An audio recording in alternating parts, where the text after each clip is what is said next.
Good morning. I'd like to call the July 14th, 2026 meeting of the South Carolina Board of Registration for Professional Engineers and Surveyors to order. It is the policy of this state and the purpose of this board to encourage the development of professional engineers and surveyors in this state and to promote the accountability for engineering and surveying practice in a global economy. The state recognizes the need for more qualified engineers and surveyors to support the local and global economy, and to that end encourages efforts to increase access to accredited education, examinations, and the experience necessary and appropriate to protect the health, safety, and welfare of South Carolina citizens and to support licensure as the basis of accountability.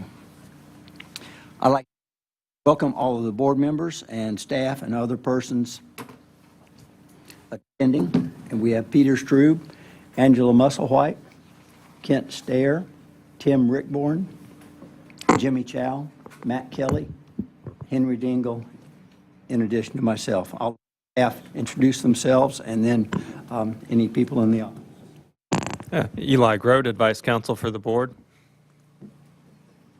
Lenora Miles, Board Executive. Chris Elliott, Office of Disciplinary Counsel. Waddy Wharton, Lead Investigator, OIE.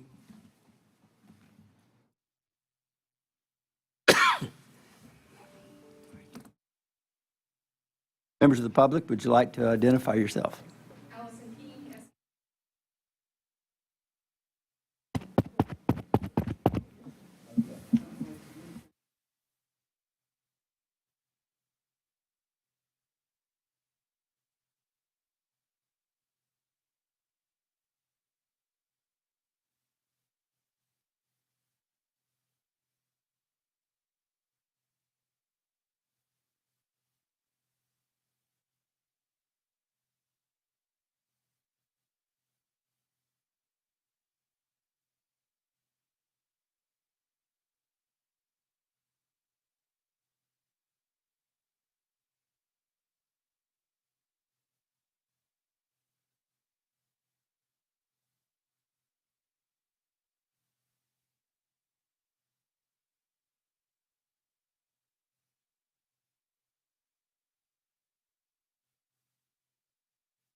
Ready now? Okay. Did you get everything else so far? Okay. Any people in the audience would like to identify yourself?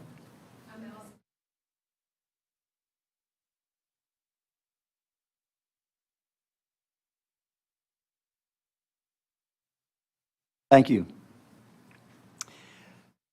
I hope everyone has had an opportunity to review our agenda. If so, I'd like. Second. Motion and a second. All in favor indicate with an aye. Aye. Opposed? We've approved the agenda. We have no absences today. Has everybody had an opportunity to review the meeting minutes? If not, take a minute and look at them, and then I'd like to hear a motion to approve or.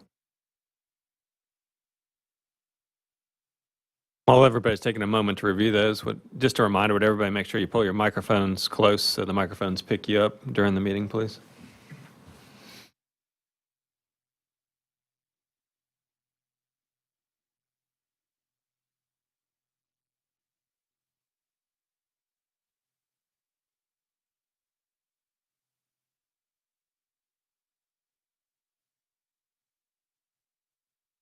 I'll make a motion to accept the minutes as presented. Second. Motion and a second. All in favor indicate with an aye. Aye. Next, move into item 8 of our agenda today. It's 8A, the Office of Investigations and Enforcement Report. Waddy Wharton, OIE Chief Investigator. Yes, sir. Thank you very much. This is our OIE status report as of July 13th, 2026. We have received a total of 53 complaints. We currently have 11 active investigations, and we have closed 27, and that is for your information. Questions of Mr. Wharton? Hearing none, we will continue with Mr. Wharton with the Investigative Review Conference Report. Yes, sir. Thank you again.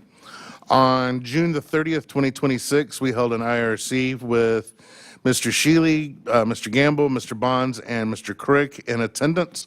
We have a total of 7 cases for your approval, 1 dismissal, 1 letter of caution, and 5 formal complaints.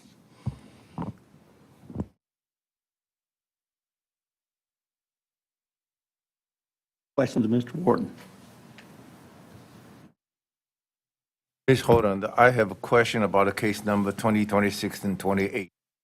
Of a caution. Yes. So this was a case where it was one of those experience form affidavits that people have to get their supervisor to sign off when they apply with the board. And it was a weird case where the applicant had worked there longer than the person verifying the supervision. So what happened was the engineer that signed it, he didn't read the form. He thought he was verifying employment times, like he was employed from this period to this period. When what the form says is, this is the period of time I supervised him. He did supervise the guy, but not, it was like 5 months. The guy got there like 5 months before the respondent. So he said, look, I misread the form. I fully acknowledge that. He thought he was verifying employment, not supervision. So he did actually supervise the guy, just it was like 5 months where he didn't, but he said he did technically, but he said, I thought I was verifying employment. And the committee reviewed and felt like it was an honest enough mistake and decided on a letter of caution. Okay, thank you. That made me feel a little bit better because Sure. but just reading it, I just said, man, we just give him No. Yeah, we allegedly falsified information. Yeah, the complaint, guys, when the complaint allegations are there, Waddy feels is in, those are what's actually complained of. I mean, it could say, I buried Jimmy Hoffa, and that's what Waddy would write in here. So we present them, the complaints are pretty stark as were presented to us, and they're all allegations, and then we review the allegations and review the material. So it's never as bad as the complaint alleges, frankly. Thank you. Sure. Just to follow up, I just want to make sure that, was there any thing that came out of the respondent regarding the form, or was it that they just did not read it and interpret it correctly? I don't remember him saying anything about not clear. It was just a complete. He just didn't read it. Yeah. Okay, because, Sure, if there's something wrong with the form, I want to make sure the form gets fixed. No, But, I think it's a rare occurrence that it happens. I don't remember him saying your form is bad. He was very apologetic. My bad. Thank you. Human nature, just completely.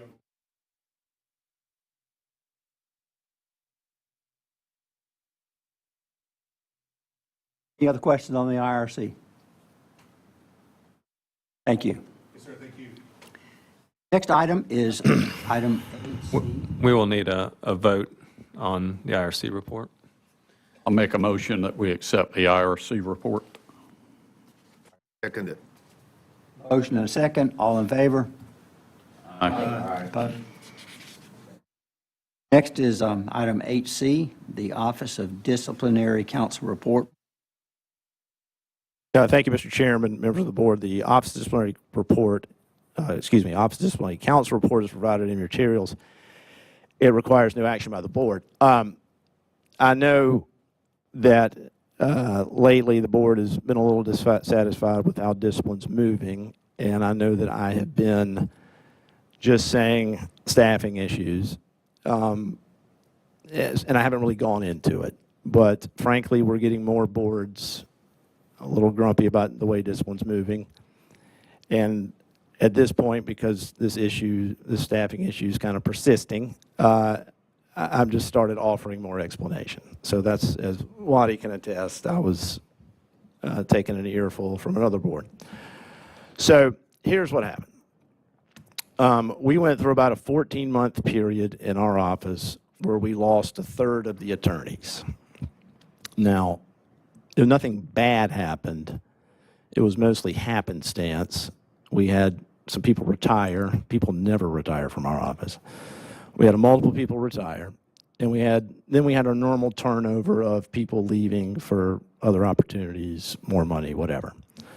So, of course, every time somebody would leave, their work would get divvied out to the rest of us. And it just kept happening over and over and over and over again. So when I tell you I was stretched thin, that's why. Now, to complicate those matters, for whatever reason, hiring is going very slow. It is taking way longer than it used to hire attorneys in our office. I don't know why, labor market, I'm sure our HR people can explain it better.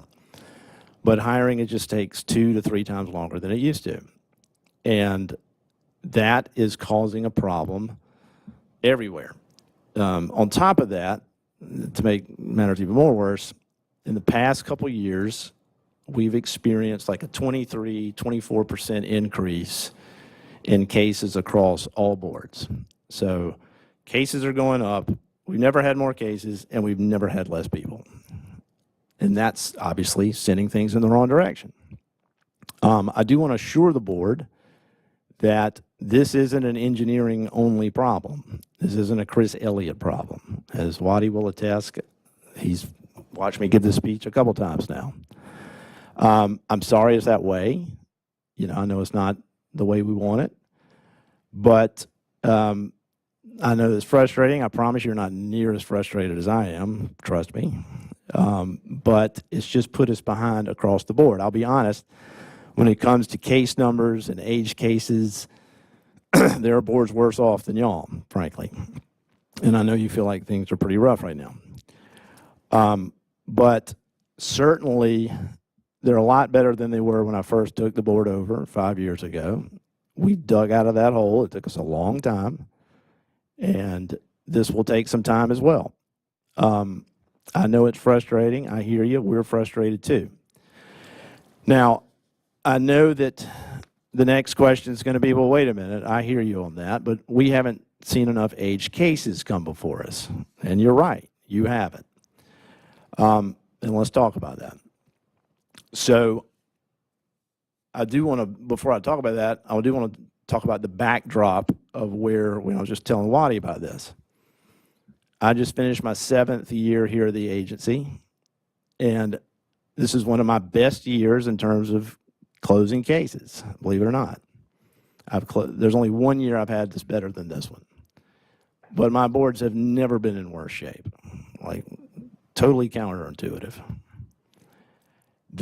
For this board in particular, we closed this, it ended on June 30th. We closed what we usually close. The problem is we're getting more than we usually, in the past 3 years, we've gone up 25% in how many cases we're getting. This year, we've gotten a ton of application cases.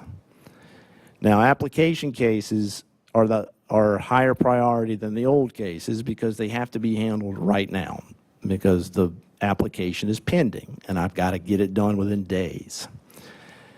So we've gotten a lot of those, and that's where most of your closures have been this year, and they do pull me away from other matters. The ones you see on this sheet, they pull me away from these, as well as the other things I've talked about. Now, the deal with application cases is they bypass our investigative team. They don't investigate those. They can. It can't go through them, go to an IRC, go before your to get, that's weeks, right? So we can't hold up a license application for weeks. So I do the investigation. I'm the one on the phone getting the statement, getting the documents. And most of the time, probably 95% of the time, me and the chairman work it out between the two of us so that we don't need a hearing. Well, this year, as stretched as we've been, that's about all I've had time for this fiscal year, and we've done a lot of them. I know that's frustrating to hear. You're not the only board hearing it. I can assure you, we've made some hires recently to put a dent in our staffing situation. I'm in charge of training 2 of those new attorneys. That's going to take a minute. But at some point, things will get better. I know y'all are frustrated with it where it is right now. A lot of boards are. But, the sun will shine again, is all I can say. And that's really all I have to tell you about the state of discipline right now.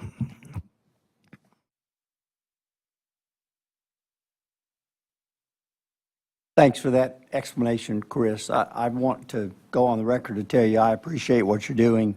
I can tell all the board members that we do have a fair amount of communication, email and phone calls between meetings, addressing these things and pushing them through as fast as is practical. We can't push something that can't be pushed, but if it can be disposed of, we do that, and I appreciate what you're doing to keep things moving like that. It is appreciated. Well, yes, sir. And I know it's slowed down. We're not where we want to be. I'm just giving you my explanation as to why.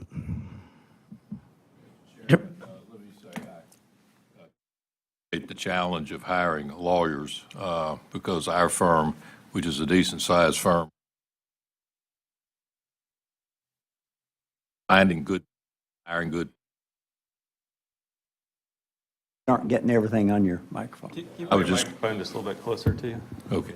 I was going to say, as an attorney, I can attest to the fact that hiring good lawyers, or for that matter, lawyers at all these days, is a real challenge. And I don't know exactly why that's the case, but our firm is having a tremendous problem with it. My son is with a firm that's much bigger than ours, and they're having a tremendous challenge with it. So in any event, to the extent you're telling me that you're finding it difficult to find and hire good lawyers, I can certainly understand that and vouch. And then as he says, when you get them, then you have to train them, and that, of course, takes time from Mr. Elliott's other tasks. And so I can appreciate what you're saying from a legal standpoint, and it all makes sense to me. I just want. Yes, sir. Mr. Chairman, I have a question, I guess, to Mr. Elliott. Is that Sure. here? And I mean, some of them date back to, I guess, 2022. And if let's say, for an example, one of these cases, or a number of these, are a complaint where the individual has been found that is in violation of practicing without a license or whatever. Once that claim and it's over 1,400 days outstanding, does that mean that that individual is still practicing in South Carolina without a license, so for the last 4 years? Well, so not necessarily. In some cases, that problem has been cured. And frankly, there are some cases that, I'm going to be honest with you guys, and y'all can Google this. There are some cases where, we're in a different world judicially as far as regulation. People are much more emboldened to challenge a board's ability to regulate.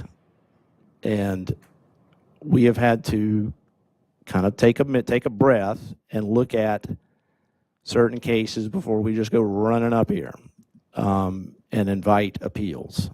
So some of them, there's some nuance there. I understand your point, Mr. Strube.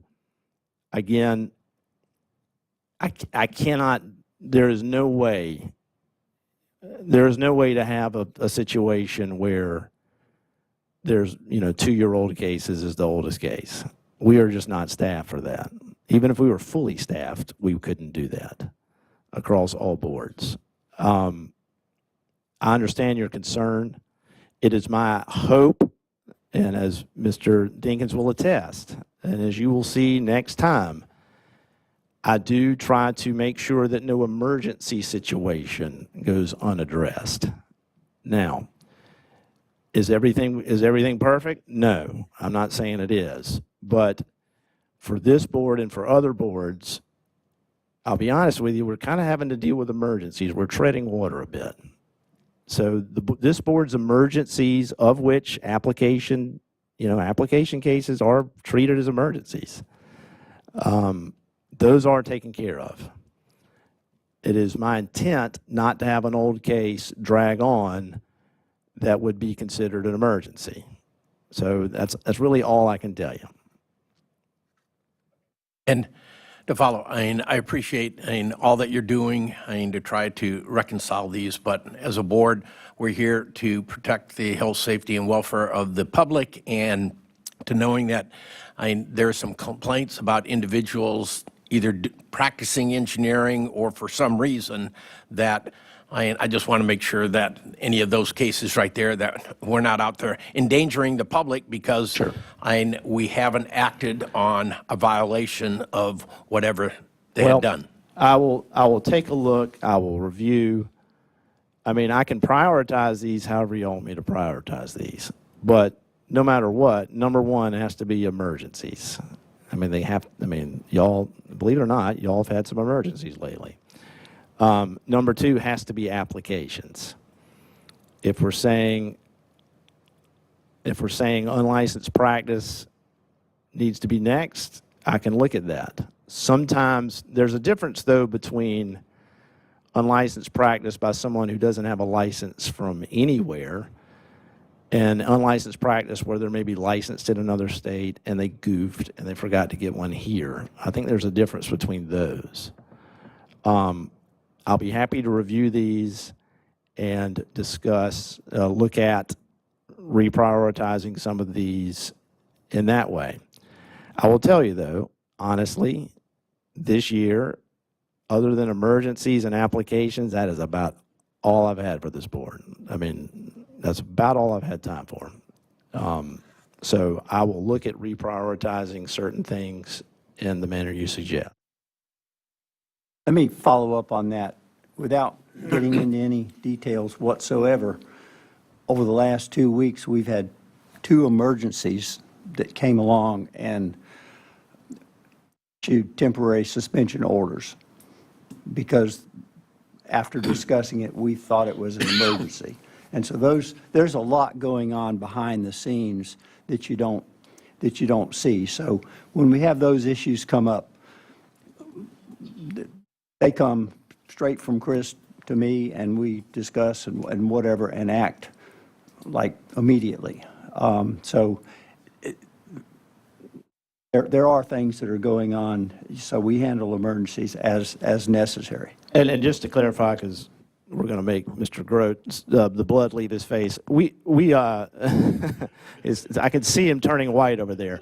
Not saying anything Yeah, about any cases. I use Lenora as a go-between, and for emergency cases, I use Mr. Grote as a go-between. So I do want to make, yes, are we copied on the same email sometimes? Yes, but particularly for emergency orders, I do not have any direct communication with the chair. Just want to put that on the record. I know what you meant, but I want to put that on the record. There's no, even though it's an ex parte motion, that did go through Mr. Grote. So Everything's handled properly, but my point being there's a lot going on that we don't see. I will also say I've been chairman of this board, I think probably 4 times previously, 4 earlier years, and this year by far has been a lot busier than any, just because of the things that Mr. Elliott is bringing. There's a lot going on. yes.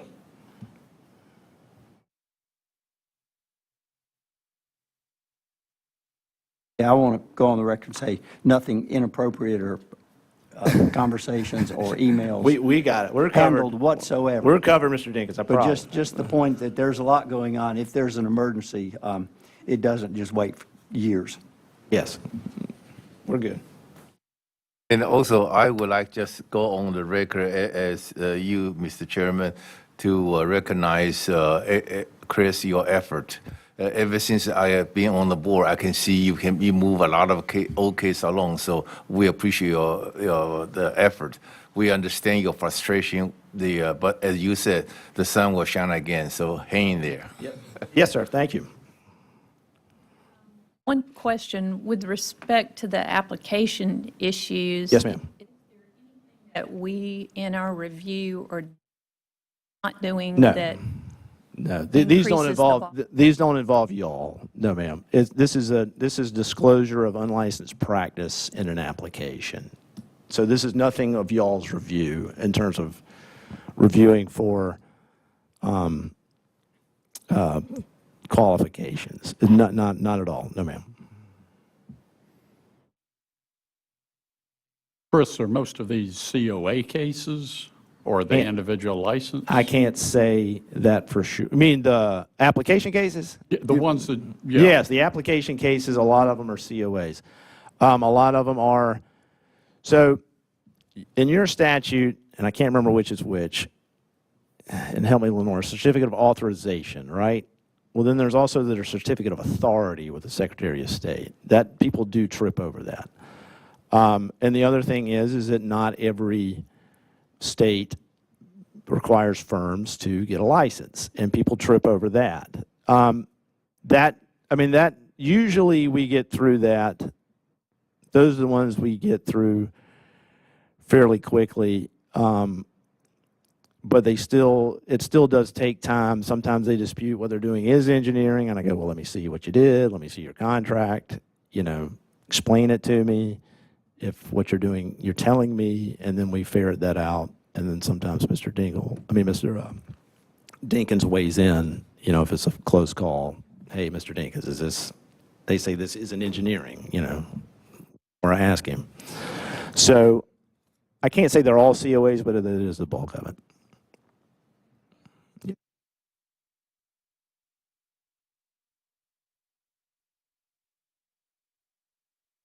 I think if you look back at our cases over the last probably 5 years or so, COA issues have caused more problems than anything else.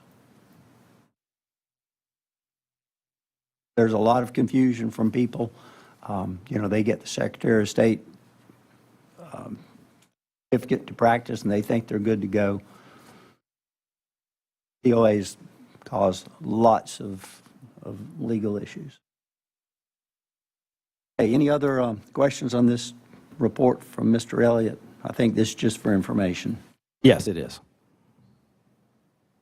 Thank you, Mr. Elliott. Sure. 8D, Administrative and Financial Report. Lenora?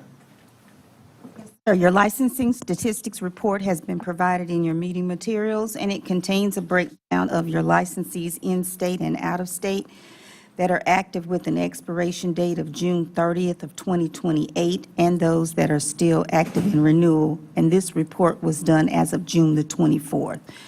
There were 15,827 engineers, 663 surveyors, and 75 dual licensees current through 2028. There were 4,010 firms, 1,381 branch offices active through March 31st of 2027. The NCEES CBT summary for the July through September testing window shows a total of 204 fundamentals of engineering, 14 fundamentals of surveying, 88 professional engineers, 2 professional surveyors, and 1 structural exam schedule. At the time of the report, none of the exams had been delivered. 160 early PE exam applications, and 2,137 have passed the exam. 52 early PS applications with 37 passing. Your material also contains information regarding the number of in-state and out-of-state early PE and PS exam candidates by year. The May cash balance was $4,850,048.57, and the Education and Research Fund was $705,889.21. Thank you, Lenora. Any questions on our administrative and financial reports? That information is just accepted. It takes no action also. Okay, the next thing we'll do is move into item 9. We have a disciplinary hearing, case 2025-68. I will be recusing myself from this.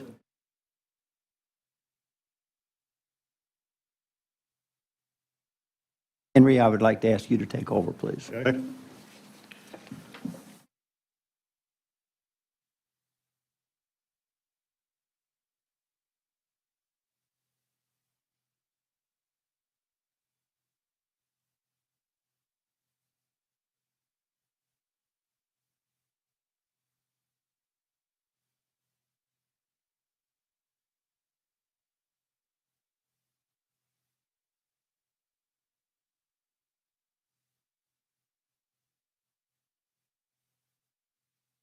All right, this hearing is called to order. This is the final order hearing in the matter of Drafinity LLC, case number 2025-68. My name is Henry Dingle, and I'm the Vice Chair of the South Carolina State Board of Registration for Professional Engineers and Surveyors. The attorney assigned to advise us during the hearing is Mr. Eli Grote, Office of Advice Counsel with LLR, and other members of the board are Peter Strube, Ms. Angela Musselwhite, Mr. Kent Stair, Mr. Tim Rickborn, Mr. Jimmy Chow, Mr. Matt Kelly. Everyone is reminded that these proceedings are being recorded and that all witnesses must be sworn before they testify. All remarks should be directed to me as acting chair, and all responses should be verbal. Does any other member of the board have reason to be recused from this hearing? Hearing none, this hearing will be conducted in accordance with the South Carolina Administrative Procedures Act and the board's statutes and regulations. The state is represented by Mr. Christopher Elliott, Assistant Disciplinary Counsel. Mr. Elliott is a representative of Drafinity LLC present. Mr. Dingle, the respondent is not present. I have checked with the front desk people who check us in. There's no one has appeared on their behalf. I've called their name 3 times in the hallway, and no one has presented themselves. Was the respondent served with proper notice of this hearing today? Yes, Mr. Dingle, and the state would like to call a witness to testify to that effect. Okay. The board.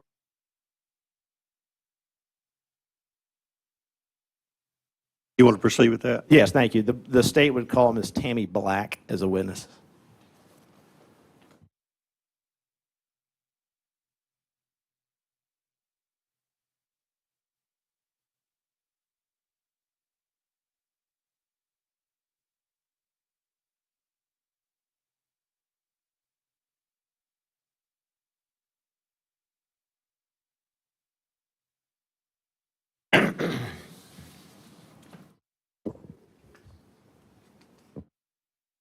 All right, Ms. Black, where are you employed?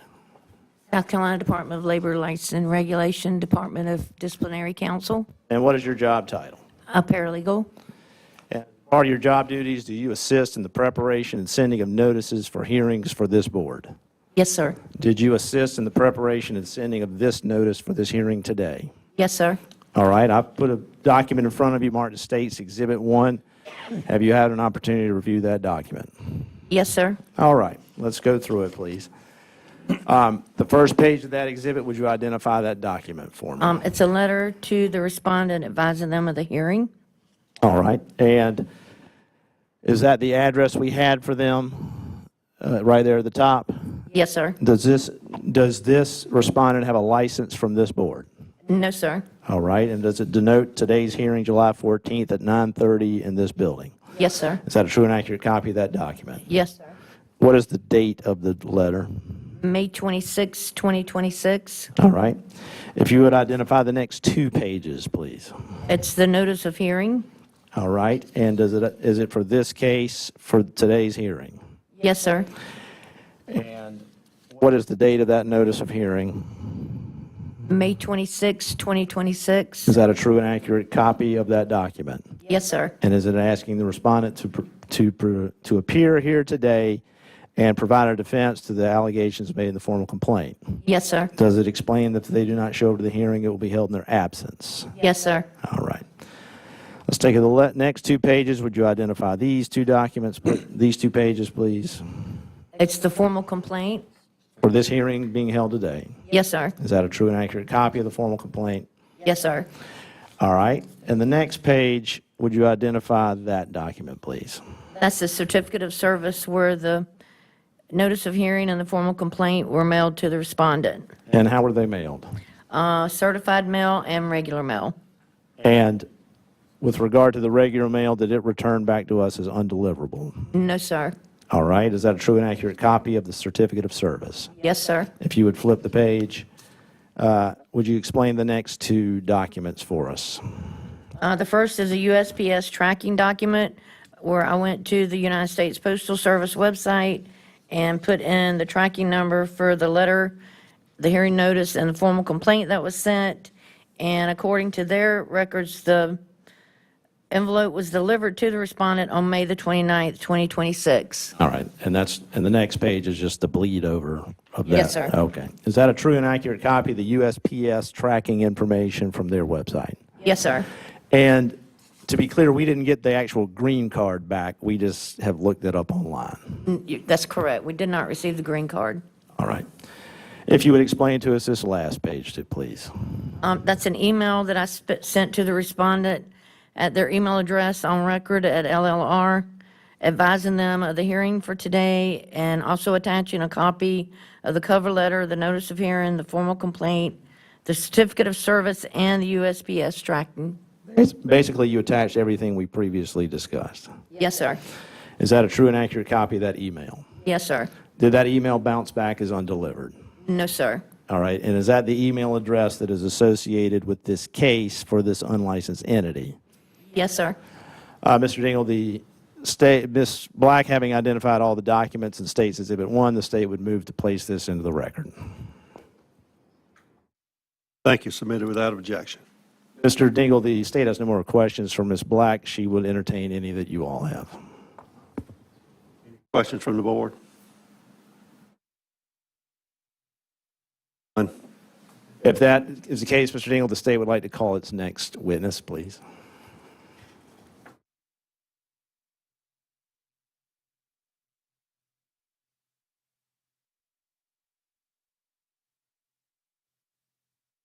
Go.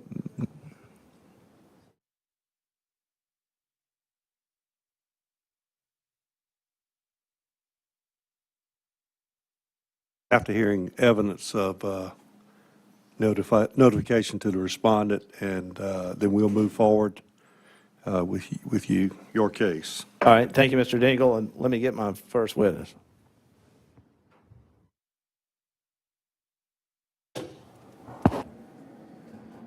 Well, apparently he's in witness protection. Hold on. Dingle. Mr. Dinkins.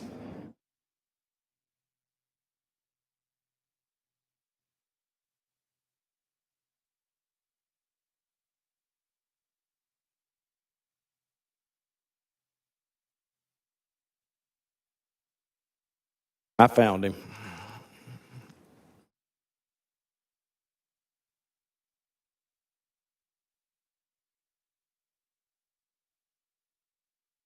The state would call Gene Dinkins as a witness. Shirley, did you wish to make any opening statement before you proceed into your case in chief? Sure. This brief opening statement. This is a case of an email solicitation that was sent to Mr. Dinkins. I don't have any proof of any work. This is strictly in the statute, which says that a company may not offer engineering or surveying services without a license from this board. The state will prove that this company did make a solicitation to someone here in South Carolina for engineering surveying services. And they did it via email, and Mr. Dinkins will testify to the email. And Investigator Turkle will testify as to the licensing status of the company. And that's it for an opening statement. Ms. Dingus, you stand to be sworn in, please.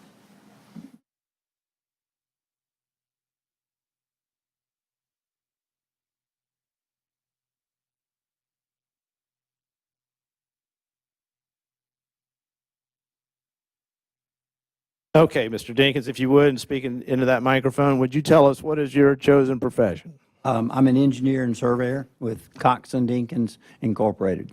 And do you hold any licenses from this board? I do. I hold a license for engineering and a license for surveying. And Cox and Dinkins is here in Columbia, South Carolina, correct? Correct. And when I was in Little League, their team always beat my team, and we always came in second. You don't even remember that, do you, Mr. Dinkins? I don't remember that. Y'all had more pitching than we did. With regard to the document that I put in front of you that's going to be marked as States Exhibit 2, if you would take a minute and review that document for me, please. And while the board members get a chance to get their hands on it.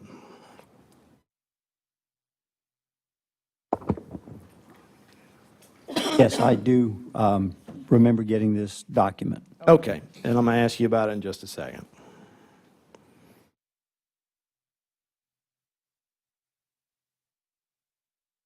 Okay. Mr. Dinkins, would you please describe the document that's been marked as States Exhibit 2? This came as an unsolicited email to me, and I looked at it, and it appeared to me that whoever Drafinity was offering to provide engineering services, and I was not familiar with the company. So I get requests like this from time to time, and the first thing I normally do is try to see if the firm or individual is licensed to perform engineering or surveying in South Carolina, and in order to do that, I usually just forward these directly to the board staff, Lenora in particular, and say, I don't know anything about this firm. Are they licensed to do work here? All right, and if we look in and I believe as you said just a minute ago, you did not solicit this email, correct? That's correct. It came to me with no advance notice whatsoever. And was your company or were you doing any business with this company? No, I am not familiar with this company, have never done any business with them, don't know who they are or any of the individuals there. Okay. And if we look at the bottom, it's signed by a man named Scott Kahn. And would you publish just for purposes of where we sent the notice that address? This email is signed Scott Kahn, that's C-A-A-N, Drafinity LLC, 1209 Mountain Road Place, Northeast, Suite R, Albuquerque, New Mexico. All right. And would you publish for the record the email it came from? It came from Scott Kahn. Yeah, in the actual address. SCOOT.DRAFINITY@gmail.com. All right, and I would just note for the record, that is the address and email address where this respondent was served. After the "Hi, hope you are well," it says, if you need any architectural engineering plans stamped for permitting or approvals, Drafinity LLC is here to support you. Does it not? It does. It further goes to say we're a team of licensed professionals offering complete A&E services across the U.S. And you said you typically get these, and you, if you're not familiar with the company, you refer them to board staff. Correct. All right, and you yourself did not look up the licensing status of this company, correct? I did not look up the licensing status. Mr. Dingle, now that Mr. Dinkins has identified this email for the record, the state would ask to place it in evidence as State's Exhibit 2. All right. And Mr. Ding, I really have no further questions for Mr. Dinkins. He's available for any questions. This is your chance. He's under oath. If you have any questions for him, he'd be glad to entertain them. Do members of the board have any questions for Mr. Dinkins?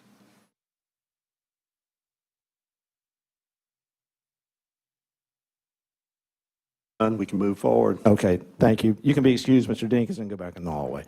The state would call Investigator Charles Turkle as a witness.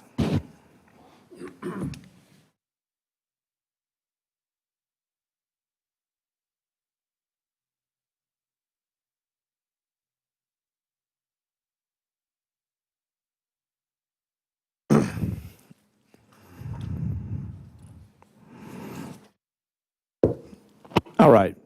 Investigator Turkle, where are you employed? For South Carolina Labor Licensing and Regulation as an OL. And as a part of your job as an investigator, do you investigate disciplinary complaints for this board? Yes, I do. Did you investigate this complaint? And make sure you speak into the microphone as much, Yes, I much did. as you can. Yes. Okay. Now, as a part of your job as an investigator, do you have access to the licensing information for this board? Yes, I do. Did you review or investigate as to whether Drafinity LLC holds a license either of any kind from this board? Yes, I did. And do they? I did not find any licensing for any boards, Okay, anybody, including this one, correct? including this one. So definitively, they do not have a license to practice engineering or surveying in the state of South Carolina. Is that correct? That is correct. And as a matter of fact, they are not registered with the South Carolina Secretary of State based on your investigation, correct? No, they're not. Okay. With regard to this investigation, did the state incur any costs based on your investigation? Yes, he did. Okay, I put a document in front of you that's been marked as States Exhibit 3. Would you identify that document for me? Is an affidavit for costs? And would you explain what you have there and why you have it, as far as the amount?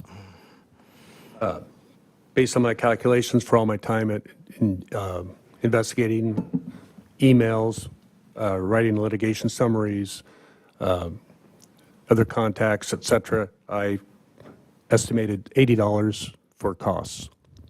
Okay, is that a true and accurate copy of your affidavit of cost for this matter? Yes, it is. The state would move to place that into evidence, the State's Exhibit 3. That is evidence as presented. Now, we looked for a website and we saw a link and we clicked it, and what happened?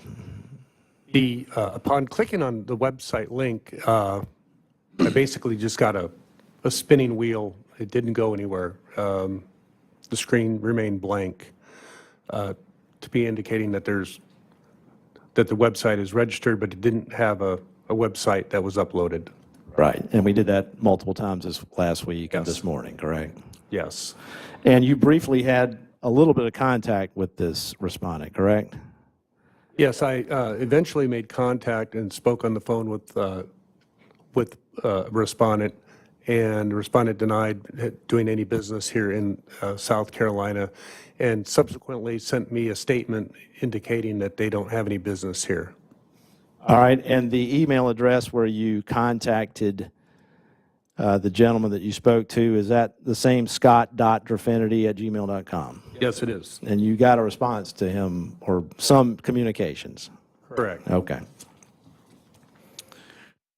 Mr. Dingle, the state has no further questions for Investigator Turkle. He'd be glad to answer any that y'all have. Board have any questions for Mr. Turkle?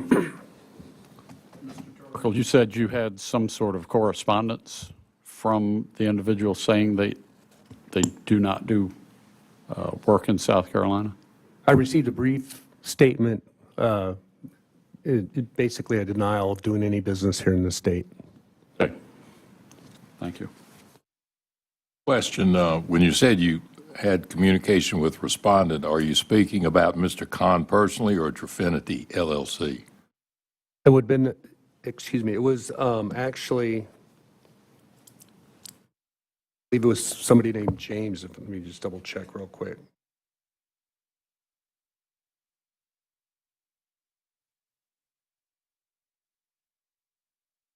Yeah, James.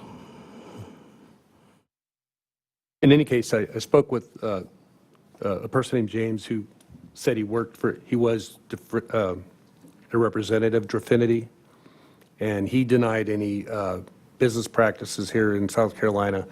And I did get an email back with a short statement basically saying the same thing. Did he indicate that Mr. Khan is somebody with Drafinity LLC, or was there any discussion about that? No. I mean, I actually had two different email addresses. I had info@Drafinity, and then I had the Scott Khan email as well. Did you see, or do we know, or have any idea whether Mr. Khan is licensed as an engineer or an architect, or is any other kind of design professional anywhere?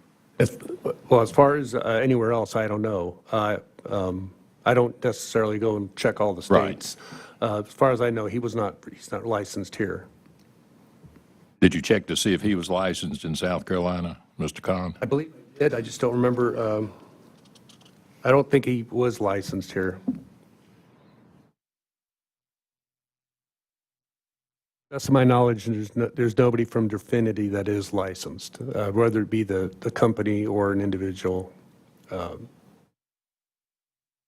Carolina. Thank you. Mr. Turkle, and a follow-up question. The email that you got back, the statement stating that they did not do any business here or whatever, what email address was that? Was that the scott.drafinity@gmail, or was that a different?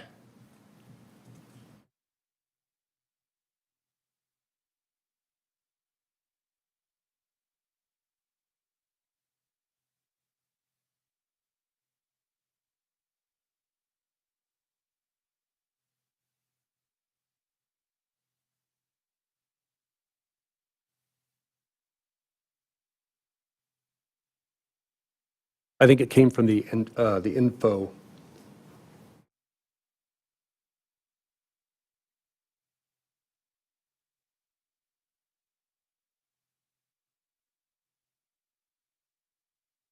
This one came from a gentleman named John Doe. Forgive my laughter. Yeah, I'm right there with you. John Doe at info@drafinity.us. I do want to declare Sorry, I didn't even realize it was John Doe. I'm sorry.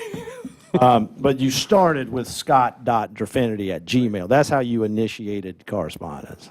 And I've literally had info, apparently John Doe, and Scott.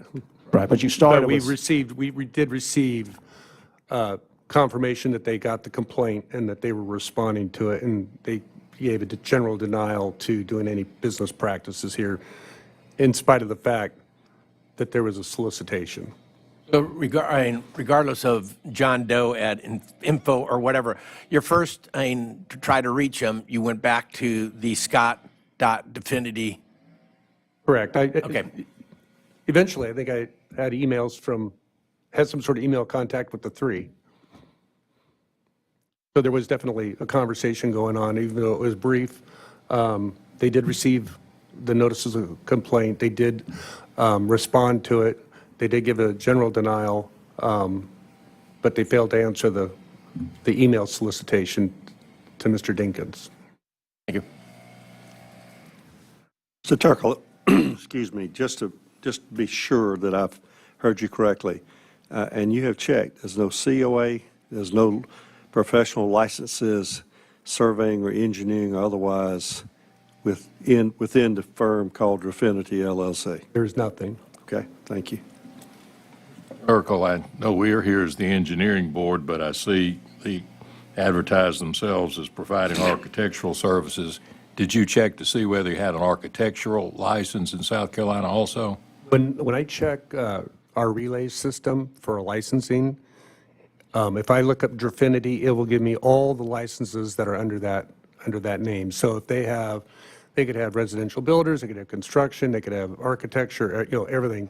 Whatever licenses are connected with that name would show up. So if there was an architectural license, that would have showed up as well, and there was none.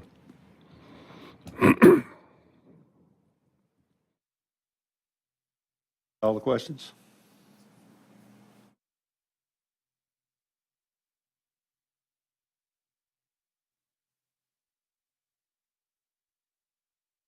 Stella, do you have any additional questions? No, Mr. Dingle, at this point, the state would rest.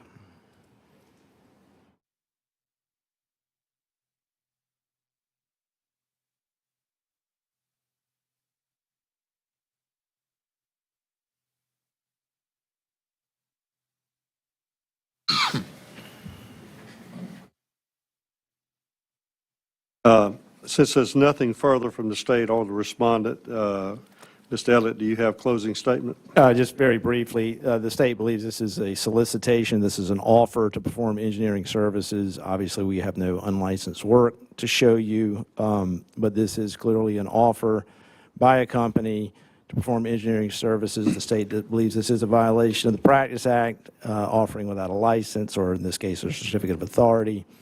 The state believes a finding of a violation is appropriate. And as far as the sanction for this case, the state has no recommendation. Thank you so much. Is there a motion to go into executive session to receive legal advice in this matter? So moved. Second. Second. All those in favor say aye. Aye. Any opposed? Going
Aye. Any opposed?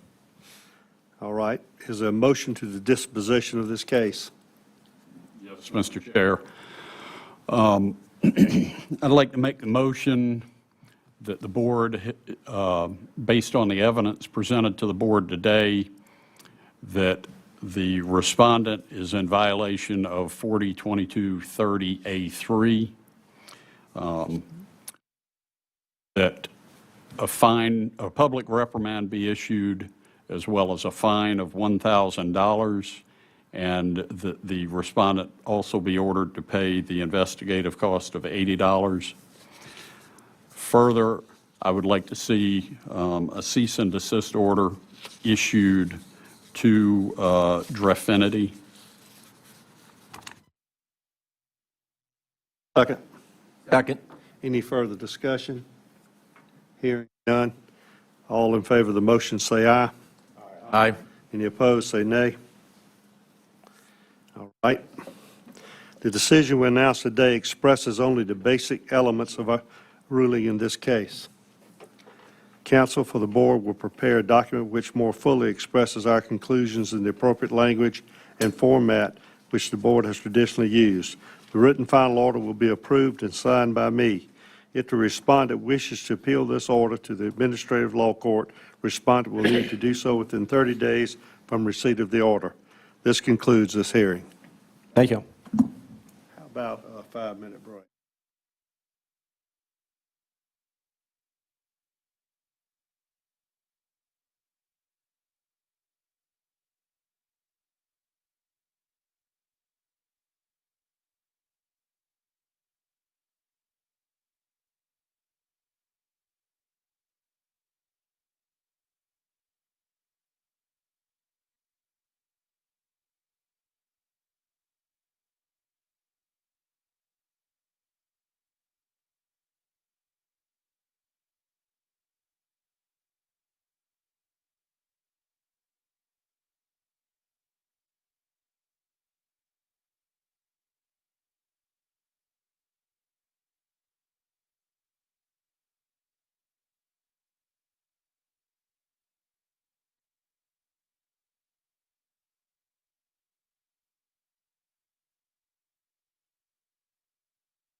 I'd like to bring us back into session, moving into item 10, the NCEES institution reports.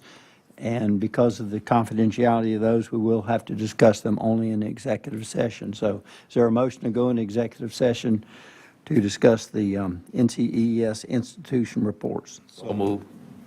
Can- Mr. Motion? Me and Jimmy Chow. Okay, and second by Peter. All in favor? Aye. Opposed?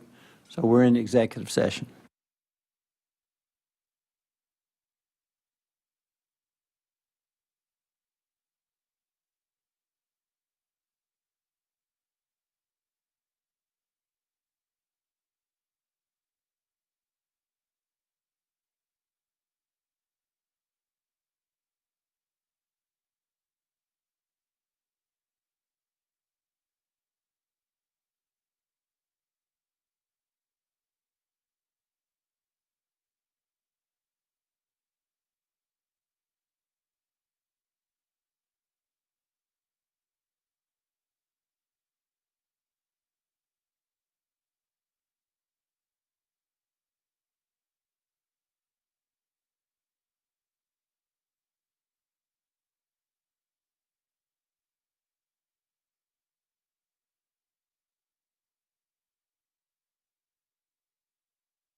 All in favor, indicate with an eye. Aye. Opposed? Okay, we're out of executive session. Next on our agenda today is number 11, unfinished of our action items from our last meeting.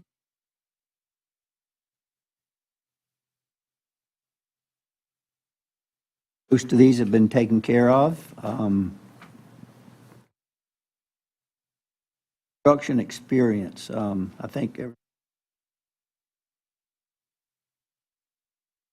Update on that? Yeah, I think at that last board meeting, the board charged me to get the information from the ASCE. They have some guidelines, and also I found out that from Alabama, they also have a guideline. So I have submitted that's in the area for you to review. Basically, the Alabama is following ASCE, the guidelines. So there is, they have a pretty good alignment there. And I personally, don't review, a whole lot, the people with construction, engineering. I think I used to review a little bit more, but I haven't reviewed any of those. But I think, I have reviewed both the ASCE and also the Alabama. I think it is good, the template for us to use to evaluate the experience. I particularly like Alabama one. They sort of align with our guidelines. The merely execution of construction, the plan is not considered engineering, activity. And so they have to have doing some other meaningful and progressive things. So maybe, what we can do is just using Alabama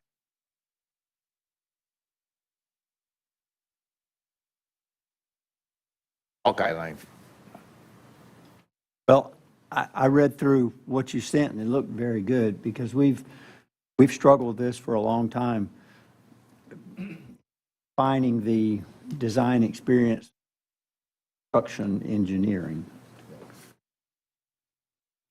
Yeah, in looking at the ASC one, I mean, there are a lot of items that are in there that are aimed towards design experience. But there are some items that are in there that could be a little nebulous. So, I think we need to make sure that when someone is submitting their verification of experience form and in a description, that they are focusing more on design aspects opposed to, and true design aspects. If you remember, we had a gentleman in here years ago who his design was design of a deer fence along a interstate, and that was the only design he had ever done. So we have to be careful with how we do this. Mr. Chair, for the Alabama guidelines that you provided, is that something they still use now? There's no date on it. I was just curious. Based on my understanding, yes, they are still using that. Just for the board's edification, I tried to look at Alabama's statutes and regulations just very briefly, and from what I could tell, they have some similar provisions to our regulations about construction experience. So I guess I'm taking it this is kind of an add-on to the regulations, Mr. Chair. Yeah, provides a guideline.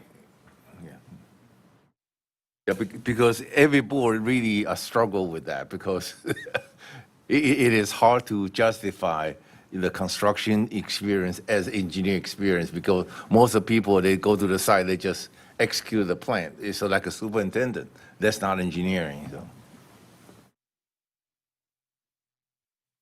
So, Jimmy, is it your intention that we would use these simply as guidelines, then the reviewer would use this information and do the best they could to see if it fit within this category?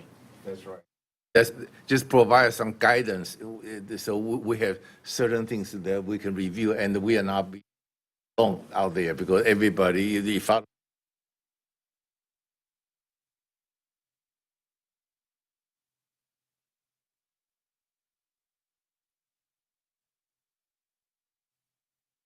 Well, Eli, is this something that we should perhaps motion and take a vote that we use these as guidelines, or, since they're guidelines, it's not binding, or what do you propose there? I think what I would propose is that to try to put together something maybe for the next meeting that outlines, I guess, South Carolina's take on these guidelines for the board to look at, and then maybe approve that as a guideline at the next meeting. And maybe that can be distributed to the board prior to the meeting so everybody can have a chance to look and have some comments on that. So that way it can be adapted specifically to South Carolina and what the board's view is, and in line with our regulations as well.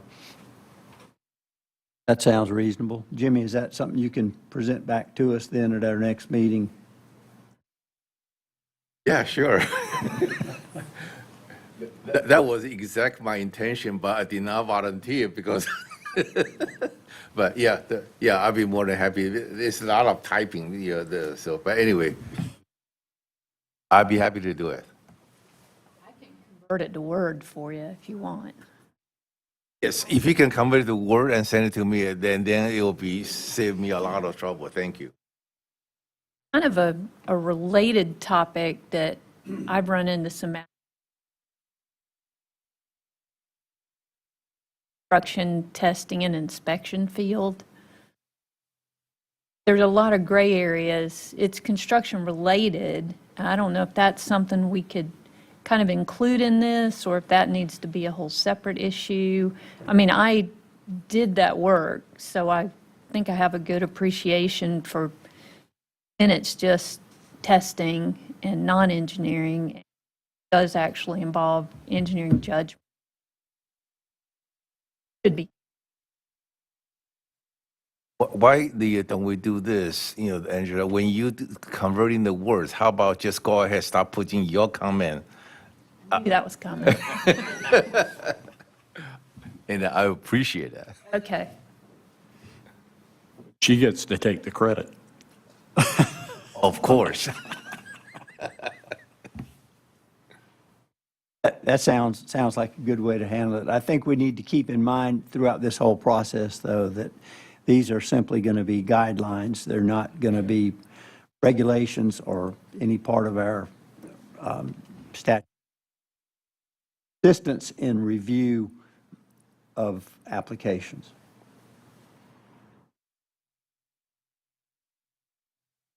Thank you, Jimmy. Thanks, Angela, for offering. Anything else on that?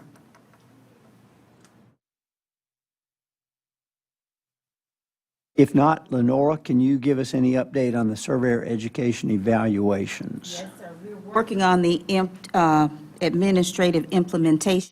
That we've had an internal meeting, and rather than do surveyor in training application, we're going to create a application and a credential, so that would also require some computer, are working to get that implemented. That sounds good. Hopefully, we can have an update on that by next meeting.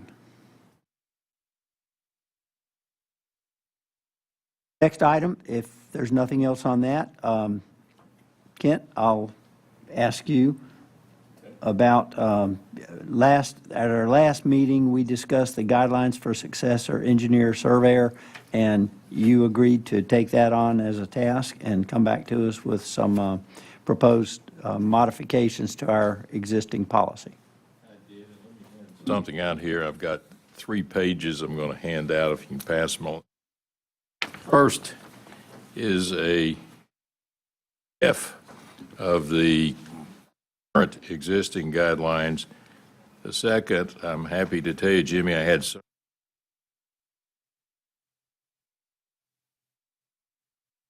It represents a Word version of the PDF with my changes. Third is the same thing as the second, but I have highlighted just for pointing purposes the things that I have stressed. And so what I would suggest is that you just have the first is where things are, have the second is where I, in my own and took them to, and the third being the same as the second, but let's look at it and we'll discuss what thoughts. And you'll see the bolding is where things really point to where changes are or revisions are. And what, I don't know if it's surprising to me or not, is the first sentence or line, a couple are not bolded, which is kind of where, when we started talking about it, I was most focused on, and I think the conversation. It's the circumstances that give rise to the successor engineer surveyor coming into play. And the question is there some dire set of circumstances, but some critical set of circumstances other than convenience, if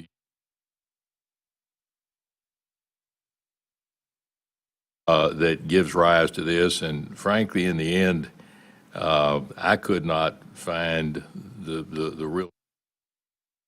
So I just left it as it was, and basically, it's a circumstance where somebody is a licensed project, and for whatever presumably legitimate reason, they are no longer able to do so, and that obviously would be death and retirement disability. Contract termination is the one I think we debated. The question is, obviously if somebody's fired or if they move to another and they're no longer around, that would be a legitimate contract termination. That would possibly be distinguished from the situation. Contract is terminated for a cause unrelated to a natural progression of life. Contract termination to allow a successor to come in. But as I pondered all of it, I was not so greatly bothered by any of it to think of a way.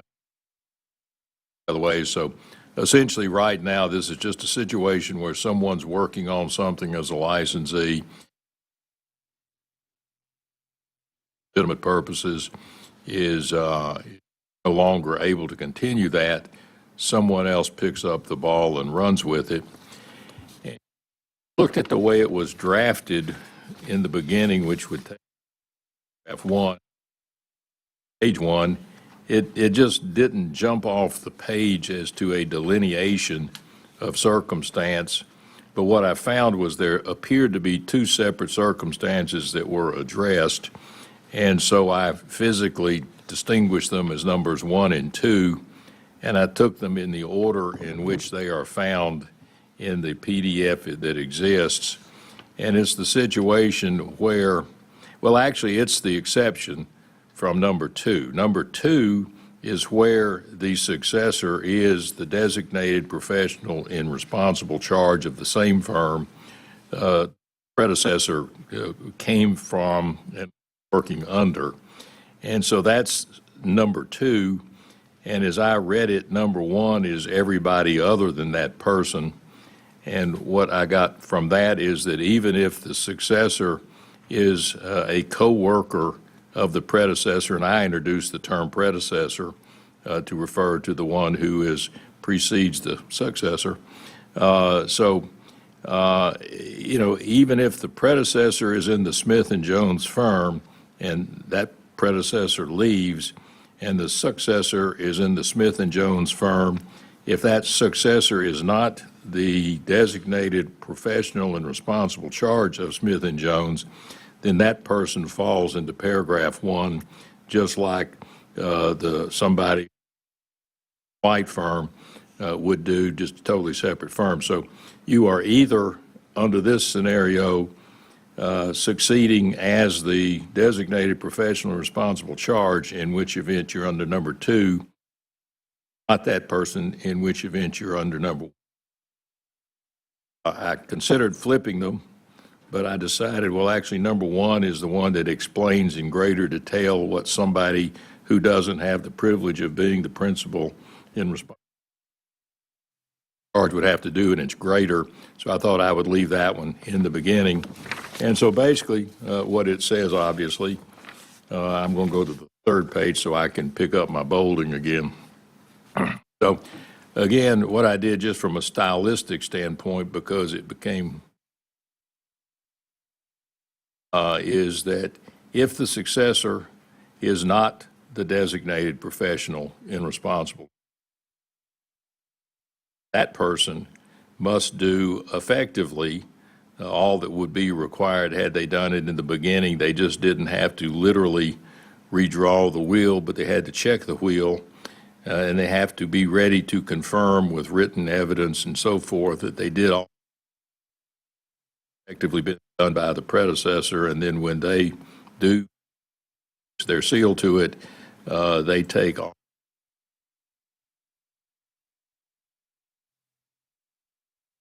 So basically, it becomes their work, and so there's, I think, protection to see that the design was done right. There are just a few of the interim steps that don't have to physically be done, but it appears certainly professionally checked as if they were effectively done. So that's number one. And then number two, if you're the charge, I don't want to say get a break, but you don't have to literally redo everything. But I added some language in there that probably is assumed or redundant, but I just added it. So it says, if you're the professional successor, professional engineer is the designated professional charge, as the predecessor, if such successor professional engineer, which is the professional in charge, has appropriate knowledge of and is professionally satisfied with the manner in which the predecessor performed the prior services, the successor professional engineer or surveyor, they'll be allowed to sign and seal the drawings of the original person without having to do necessarily all the same things. In other words, it's sort of like responsible for the work under their control, fairly work on. And I will confess to you, there was debate in my mind as to what appropriate knowledge means and what recognize those are undefined terms. Contracts, appropriate means appropriate, and you don't have to define in advance what that is, but it's sort of like, you can look at the situation and make the determination. So it provides a responsibility without defining it in express terms, as does the term professionally satisfied. So basically, if the professional and responsible charge knows what the person did, knows how they did it, they're satisfied with it having been done in the right way, and that person is then prepared to accept the professional responsibility, that they affix their seal. They then assume all the professional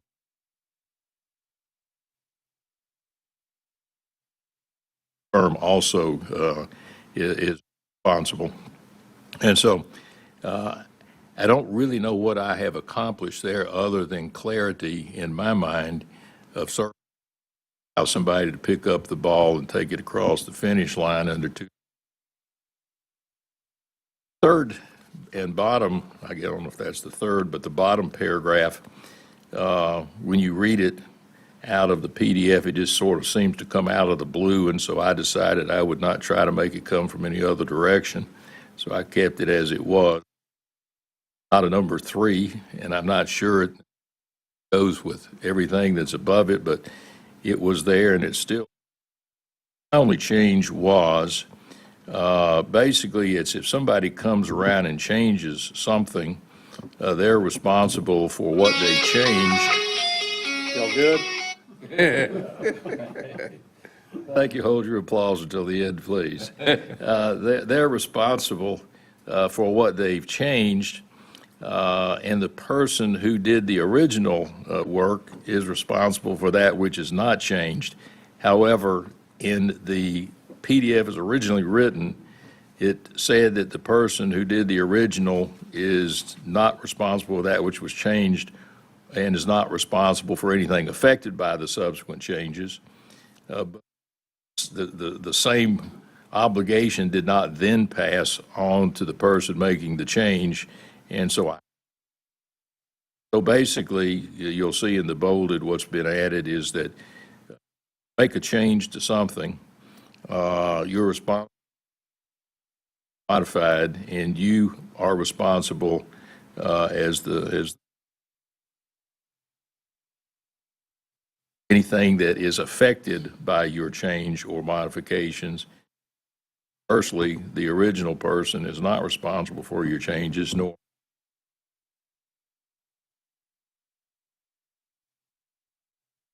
not necessarily changed in a direct manner, but they were affected by the subsequent changes or modifications.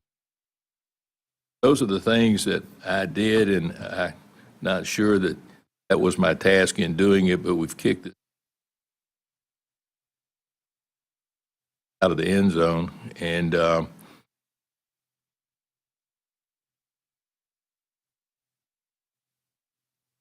timely manner and consistent with my nature, procrastination on all professional matters, that effort. And so I think the better thing to do would be to let the rest of you and take this and look at it. And of course, you all have the advantage of working in a firm or being responsible person, responsible charge, and see what they do and how they work and what that means. And then also, y'all probably have seen people come and go and know what is realistically expected from some up, and you have a better idea of what all of this means in real world terms. Surveyors, so I would certainly invite you to give your critical view.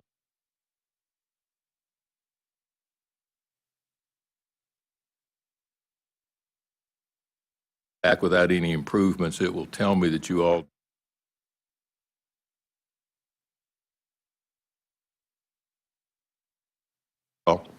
Thank you, Kent, for taking this on. I would like for us just to discuss and consider this today and not vote on it, and back again after we've all had time to think about it. I think I'd like to switch 1 and 2. I think it makes more sense to have, first, if you are the person in responsible charge of the firm, here it is, but then if that doesn't work, here's what happens. And I'd like to throw something out that, Yeah, I totally agree with that. I think that does make the most sense. So, yeah, I agree with that. I know we put in, on your one, we put that in for a reason that, say, an engineer or surveyor was working on a project and old practitioner or working, they didn't have a firm with a registered agent. Something happened to them, it would be a burden to the public who had hired that person if the work be redone. And I understand that, but one thing I'd like maybe for us to consider is to restructure this a little bit so that if there is a professional engineer or surveyor set as the person in responsible charge of the firm, that that person then would be required and the only one that could do it in that situation. So that if you had a firm that, then it would automatically go to the person that was in responsible charge in every case possible. And it would just leave the exception out there that if that wasn't possible. Anyway, think about that. I think that, to me, that goes along with flipping 2 up to 1. I mean, 1 is basically the obvious fallback where the situation exists, where there is a person in do it. Yeah.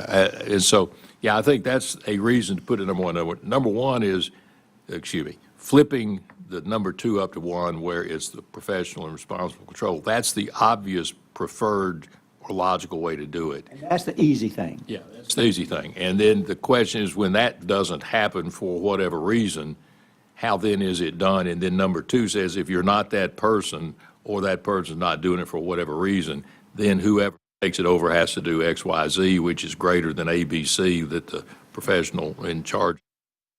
Just for discussion purposes, if we flip 2 to 1, and then so in cases where you do not have a designated professional,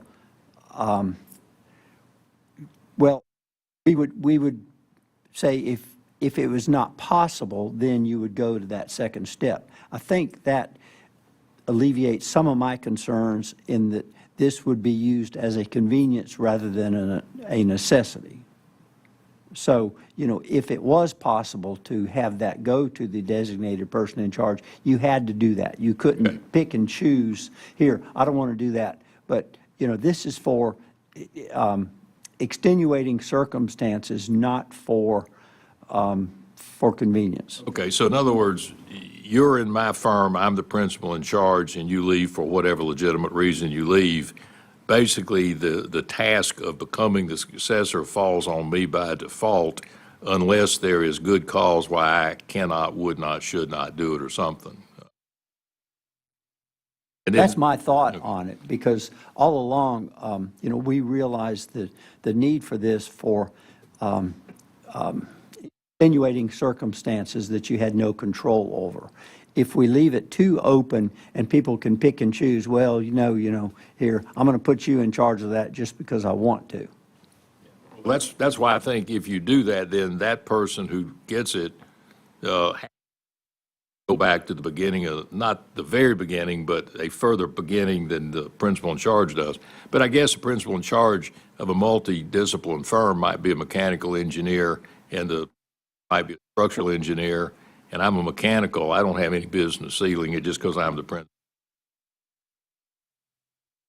I agree with that. The other thing that I think we need to consider is where it says in responsible charge of the same firm, it ought to say in responsible charge of the same firm or the branch office.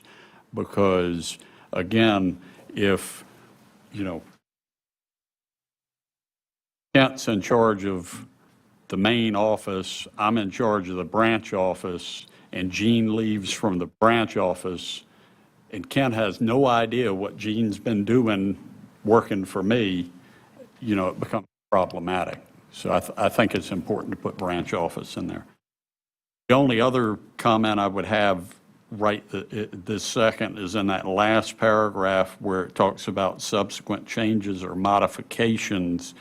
I would like to see it read as subsequent changes, alterations, or modifications, and that is a function of language that's specifically contained. Modifies either a structure or a fire, you know, sprinkler system or things of that nature. The terms, changes, alterations, or I agree with that. The only other question, and this, we've already talked about it a little bit, is what does contract termination mean? That was kind of the discussion that we had in the beginning that looked at it, I couldn't reach. If you try to start defining it in every way it could be defined. Do we even need it? Can we just delete that part? I don't think we should. And the reason I don't is, what if Kent's firm got fired from the project and Mac's firm got hired to take it on? I mean, that termination, if you were personally working for Kent and Kent fired you, that's a contract termination. There's all kinds of different contract terminations. So I see no problem leaving it kind of nebulous.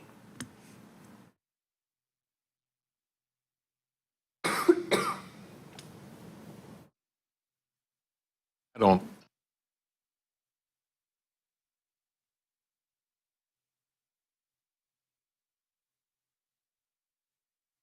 move number 2 up to number 1. Let me beef up the language on number 2 as being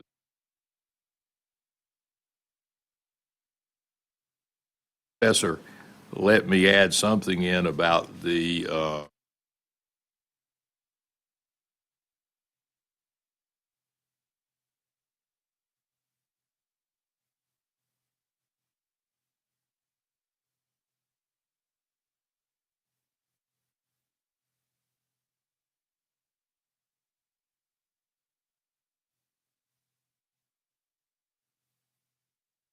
and then, Mac, you can then send the product of the 3 on to Gene, and then Gene, you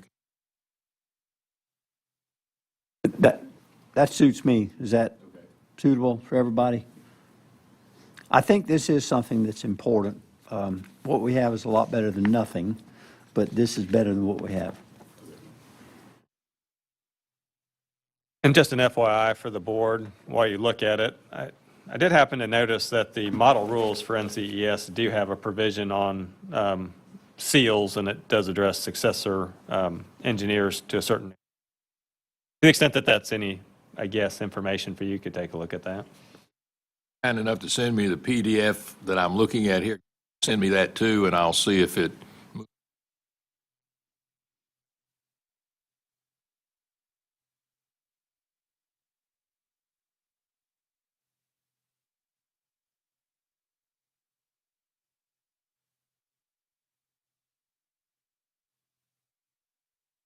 Yes, she has it in her hands right there.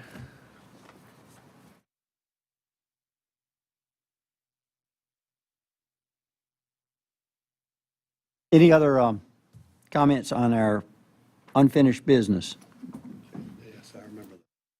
If not, we'll move on to item 12, new business. 12A is regulation revisions. This goes back a while in cleaning up some of our language. Eli, do you want to take the lead on this? I'm sure I'm happy to jump in. Just one second. That page.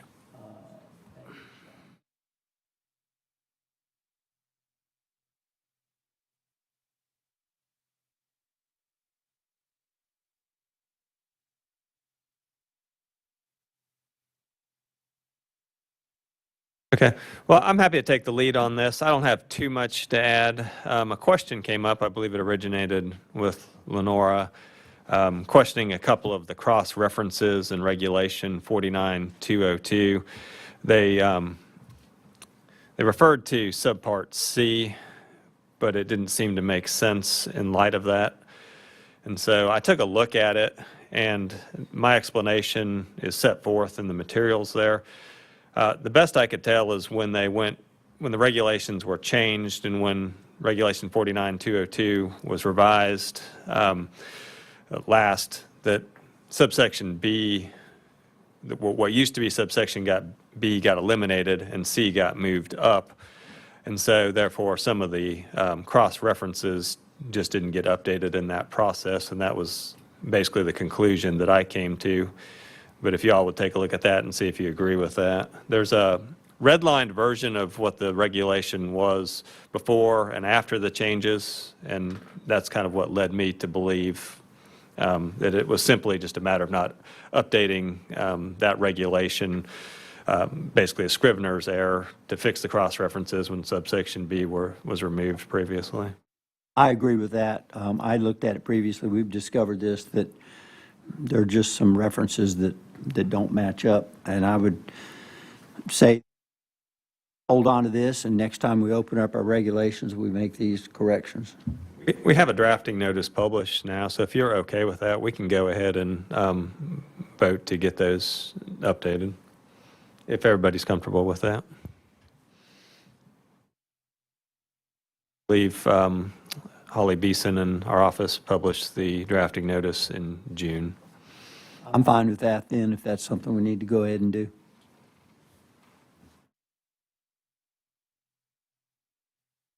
So is there a motion to that effect?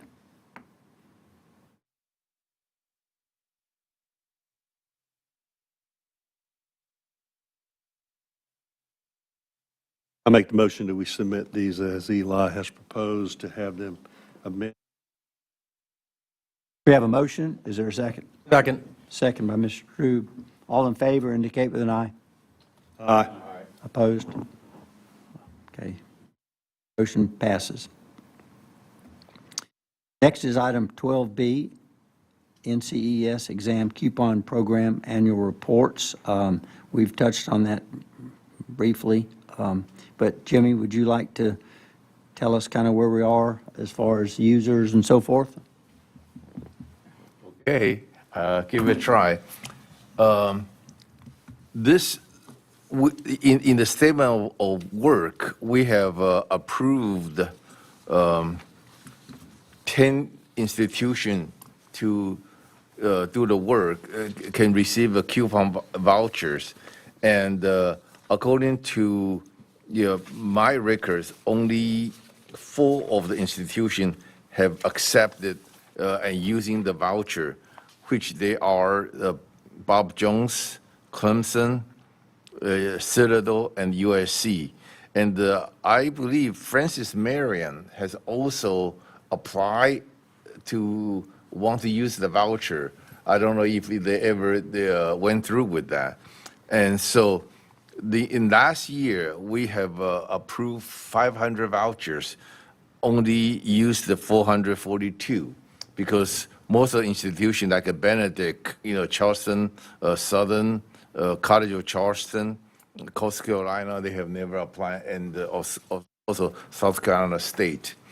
If you can recall, in the last year, we have 3 documentation, one from Clemson University, one from USC, and one from the NCES, because I request them just give us a summary to see the number of overall the FEFS takers versus the passer, because as you know, the numbers does not all inclusive of the, it will covers all the 10 institutions we approved, but some of the people, they take the exam out of state, and they were also including that the number. So the number is not 100% accurate, but I believe it should be captured the overall the trend. And as you can recall, last year we have a very overwhelming positive response. I think that definitely indicate the number of taker is increased about 30%, both from the NCES the statistics, also from the report of Clemson University, and also from Carolina. They all overwhelmingly indicated there's an overall increase in number of people, but the passing rate is pretty much stay the same. That is good. On this year, I was a little bit disappointed because all the 4 report from Bob Jones, Citadel, Clemson, they just simply request more of a voucher, but did not give us the report, which we asked them in the statement of report. Only one responded to our request is the USC. They have indicated their number of people based on their 4, not a whole year, because they only have the information on the 4th semester. They are indicated there's the increase in the number of takers. So that's very, very positive. And also in that report, you can also notice the typical when no people are taking the exam from those departments, now we have the people taker. The chemical engineering department as well as biomedical engineering department. So that origin. And also we see a number of increase in the electrical and the mechanical department. So last year, it appears the voucher program does its job. It does promote the licensure. We do have increase of the people are taking the exam, and also the passing rate appear to be remain the same. So that means we have definitely more of people in the pipeline to be licensed. USC has done the attempt to research how many people using the voucher passed the FE will then ended up to apply for the EIT based on their statistic. Not a whole lot of people responded to their request for surveying, but they indicate about 29% of the people passing that has ended up with the getting the EIT. And so I think that's something, I don't know if the NORA can help us to give us historic data, like 2 years ago, last year and this year, what is total number of EIT? So then maybe we can see the trend there. Hopefully, we can see more people passing the trend. But in overall speaking, I think the voucher program is a success. Has done is what the intends to be. As we talk about, I would like for us to, as a board, to request all those universities to give us the information we requested, which is the number of people taking the exam, the number of passer, and also how many people has a turnaround registered at the EIT. And so I definitely think we should request them and have them respond to this. I think there's not a whole lot to ask.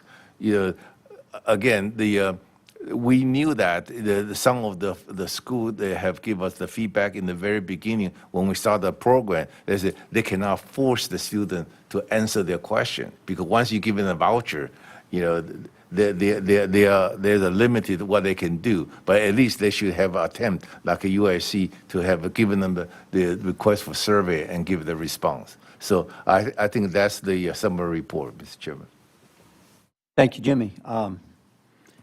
I think if we're increasing the number of test takers out there and the percentage passing is the same, that is definitely a plus. I am less concerned about the passers actually getting their EIT certificate.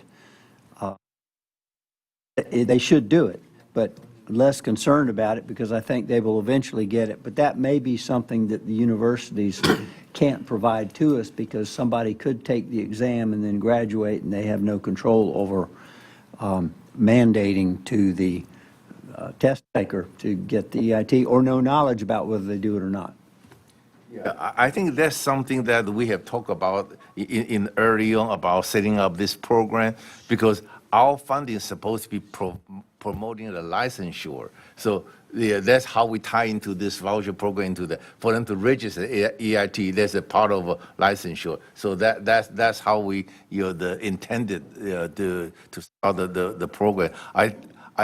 We definitely understand that they don't have a control over that, but I do think we should have another try to let them understand this is the condition we were hoping they can fulfill when they give out a voucher. Maybe that can be, we can redo the wording. I haven't seen what the voucher or the application for it is. Maybe we can put something on there. We couldn't enforce it, but to say, for the test taker, I understand that I am required upon passing to register to submit and obtain my EIT certificate. Yeah, that's exactly what I had in mind. Have some kind of a form when they get the voucher, get the numbers, they can sign the form. There's don't have legal control, but at least give them the moral kind of a sense. Okay, well you did agree to it.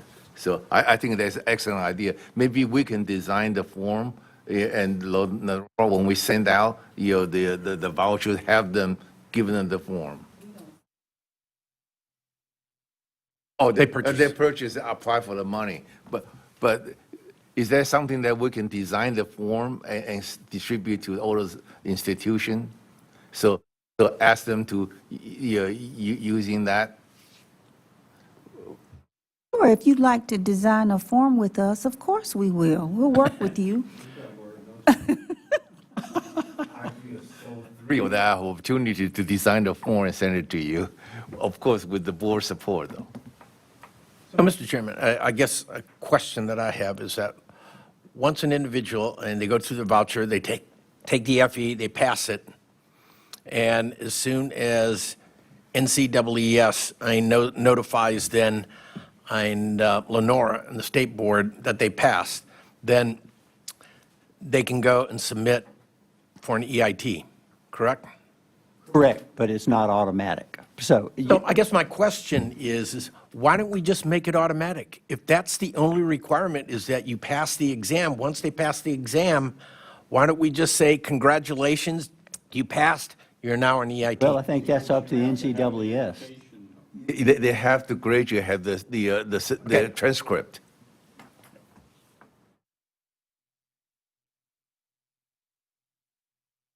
Am I correct? Yes, they have to apply with us And and with- we have to have their official transcript. Transcript, okay. Yes. All right. But there's no cost. No cost, right. No, but but we're also have to check their social security number in accordance with other state laws and their identity and things like that. So I get what you're saying, but yeah, that's why we still have our application process. Anything that we can do to make it easier to encourage them to do it, I think. And again, we have no way of knowing who uses a voucher and who does not. When we get our exam results, it's just a list of all of the people that passed the exam. We don't know if they used a voucher. So another thing we could look at with this, and I don't know that it would help with the issue of whether or not we know if they apply, but simply, yes, you can put some of that back on the schools, but one thing we could also do on the, EIT application, and I could work with Eli and Lenora on this, is just ask them that question, did you, complete this with a voucher? Like that. There's other boards that do things like that, just ask the question. I mean, and that can be part of their application. And then we could have some kind of tracking of knowing, we don't know that everyone who used it, whether they're doing it, and I think that would be really hard data to capture, but we could at least ask that question on our application and kind of keep some of that data as well. Thank you, Marty.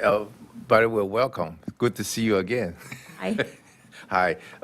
I think the Mac just come up with a very good the suggestion. Can we design some kind of QR code and so send it out to all the institutions so they can scan that, and then they need to go to the site and fill out the information? When they leave the testing facility, Lenora, it's through PSI, right, for this one? No? CES. And CES, okay, so they're administering it too. Okay, because I was saying At sometimes. testing centers. Yeah, well, the test, that's what I was getting at. When you have the testing centers, sometimes you can modify the score report that they get and add language there, so you could maybe even add like a paragraph or something that says, please contact the board to apply for your license or something like that. We could look and see if that's some type of option. That would be helpful. Okay. Congratulations. I'll go get a license. Yeah, as far as statistics, of course, some people who may use the voucher program may end up going to another state too, presumably.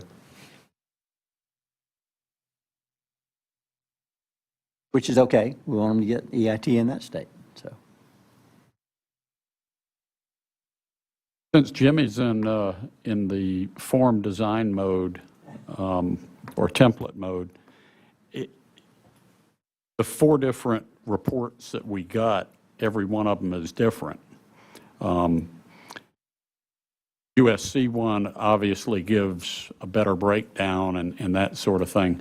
I'm wondering if we ought to put together a template that we send to these universities for them to put their information on, so we're getting the same, we're asking for and getting the same information from them, and it's just a fill in the blank type thing. Excellent point. As a matter of fact, we did that. When the first program years, when we have I personally send the email to every institution and give them a spreadsheet, tell them what we want.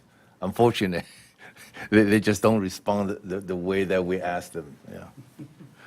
But this is definitely worth a try. So I think last time when I did was on the email format. By this time, I think I can try to design a form so that it looks like a more official. So.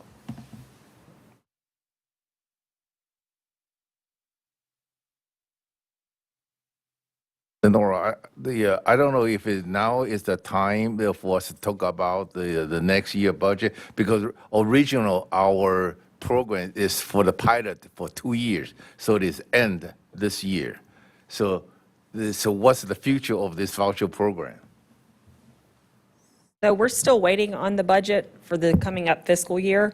So I would say let's talk about that at the September meeting, and also talk about your training fund and everything, if y'all are good with that. And I can work with Lenora and we can put some stuff together, because I know the director reached out as well with some questions about the training fund with some of that as well. So we can put that on your agenda for September and get you some information before then. Okay, the only thing is, I think all the four university, they request more voucher. So I don't know, if we had to wait, we probably need to go ahead, communicate with them, so they don't ended up, go ahead, continue with the voucher, but not knowing what's the future of that. So maybe there's some kind of official communication. We need to let them know the voucher is on hold until we have official approval. Because right now, Bob Jones requests 12 for next year, and the Clemson requests 350, for next year, and Citadel requests 40. So total, the request on hand is 552 vouchers already. It's exceeding the 500 we allocated for the beginning of. Clearly, there's expectation that people want to get the voucher. Right. And I think the biggest issue we have right now is the state budget's still not approved. So I don't know that it means we have to put a pause on everything, but what I can say is I can leave here and go find that out, and we can get some kind of communication out if that is the case and let y'all know. But I'm happy to look into that after the meeting.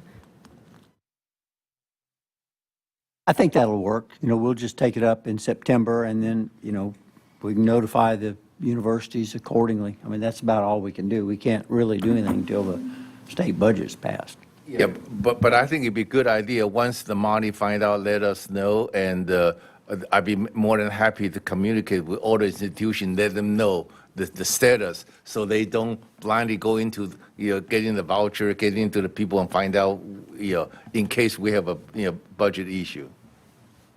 Be out of our control, of course. But I think what we want to do next year is increase our request to accommodate the university's additional vouchers, obviously, that they must like it. And Molly, when would that request have to be put in? January? I will find that out as well. Okay.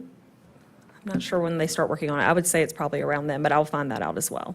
But I was already planning for y'all's next meeting to discuss some of the budgeting stuff from the education fund, so we can certainly talk about all of this at one meeting if that's okay. But if, like you said, if there's some kind of communication we need to do between now and then to the schools, I will find that answer out, and we can inform y'all as well. Okay? Are we on the same fiscal years? When we talk about, the state budget, versus, with the universities, so this fall, they have enrollment, and they're giving us reports on the fall and then the spring. So are we talking about for the universities, 2 different fiscal years? Or is it the same? I think for our voucher program, our fiscal year end at the end of June. Okay, so now we are officially end for the voucher program. So we are on 2 different fiscal years, because if ours ends in June, what do they do for this fall? They're not funded this fall, but we're talking about next year's budget. Well, correct me if I'm wrong, we put in a request for the same 500 vouchers for this fiscal year, which the state legislature hasn't approved that budget yet. But to increase that, we would have to talk about that at November's meeting or January's meeting, so that it gets into the next fiscal year, and we can let these universities know that, we only are limited to the original allocation for this fall and next spring. And we can look into it more, but my recollection is, and looking back at the minutes, was back in September of 2025, it was said that the allotted amounts would remain the same for the next year.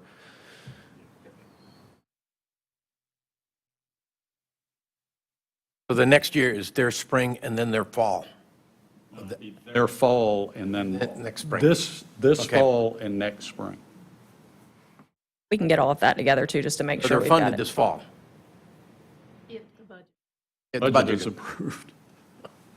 I won't put anybody on the spot, but you all got an email late yesterday for the board member newsletter, and Director Farr has a section in there that really explains, I think, really well how we do the budgeting here at LLR, what it means with your money and everything like that. So if you hadn't had a chance when you get out of here, I would certainly encourage you to read that too. I even learned things from it, so. Well, I read it, but I did not pay attention to the budget part. I only pay attention to the celebrity part. Our own Ken was there on the podium and speaking to everyone. He looks so gorgeous. You did have a work board on that featured one. page. Good. We did. Very, very good. Okay. Any other discussion on that? If not, we'll just take it back up in the September. Okay, moving on then to item 12C. If y'all, back in November, Marie Nabisky with NCWS came and made a presentation to our board for informational purposes on the NCWS mutual recognition agreement between the NCWS and the United Kingdom promoting licensure comedy between engineers. So far, a number of states have adopted that. We have discussed it several times here and have not taken any action on it. Tim Rickborn and I were contacted, I guess, a couple of weeks, 2-3 weeks ago. Early June. Early June. Early. By Noreen Nabisky of NCEES. And there is a group of 12 from different states, 12 board members from different states that have been invited to review firsthand the licensure process at the United Kingdom so that it can be compared to the licensure process here in the United States. And she is invited, among others, Tim Rickborn and I, to go on that trip to firsthand review what's going on as far as how they license their charter engineers in the United Kingdom. Tim and I discussed it, and Tim wrote a letter summarizing all the information and a bunch of attachments and so forth, and presented that to the State Ethics Commission attorney here to make sure that there was no conflict. And we've gotten a letter back from the State Ethics attorney that going for information would be fine for Tim and I to do the licensure process of United Kingdom engineers. So we wanted to bring that up. I've discussed it with Eli. Tim, you do that? Yeah, I mean, the trip would be, as Gene said, with delegates from NCS and then 6 other state engineering licensure boards. The UK Department of Trade and the Engineers Council of the UK, and then members of their professional engineering institutes, which handle the licensure process, because it's handled through the professional engineering institutes versus state boards and things of that nature. So the purpose is, as Gene said, is really for us to gather information and share information about our licensure process with UK stakeholders to determine whether this is something that the South Carolina could may want to consider a possible participation in the MRA.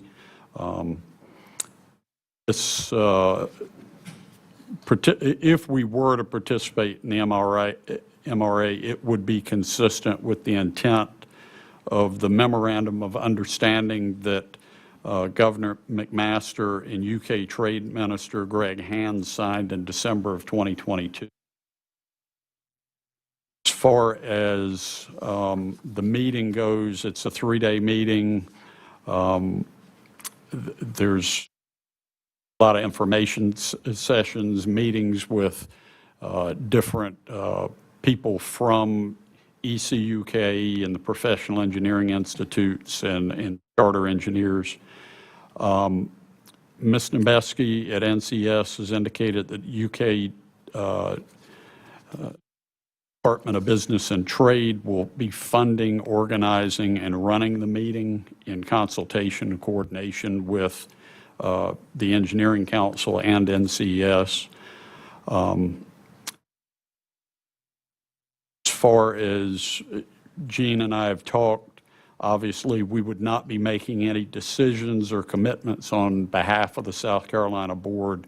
Again, merely here to gather information regarding education, experiencing, and licensing processes in the UK, which we could then report back to the rest of you at our November meeting.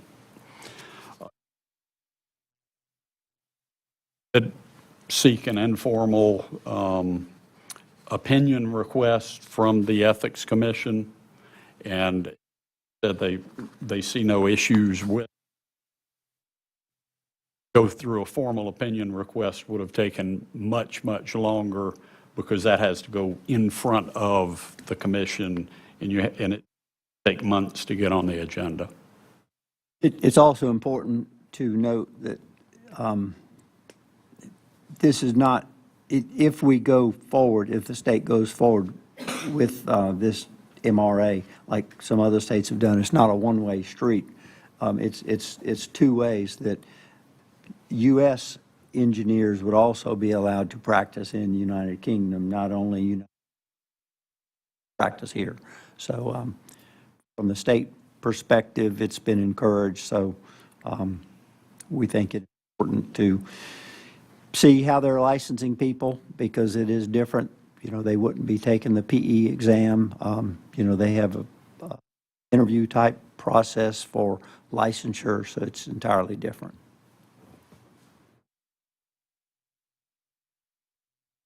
Understanding that the funding coming from the United Kingdom, not The Department of Business and Trade is paying, just as they paid for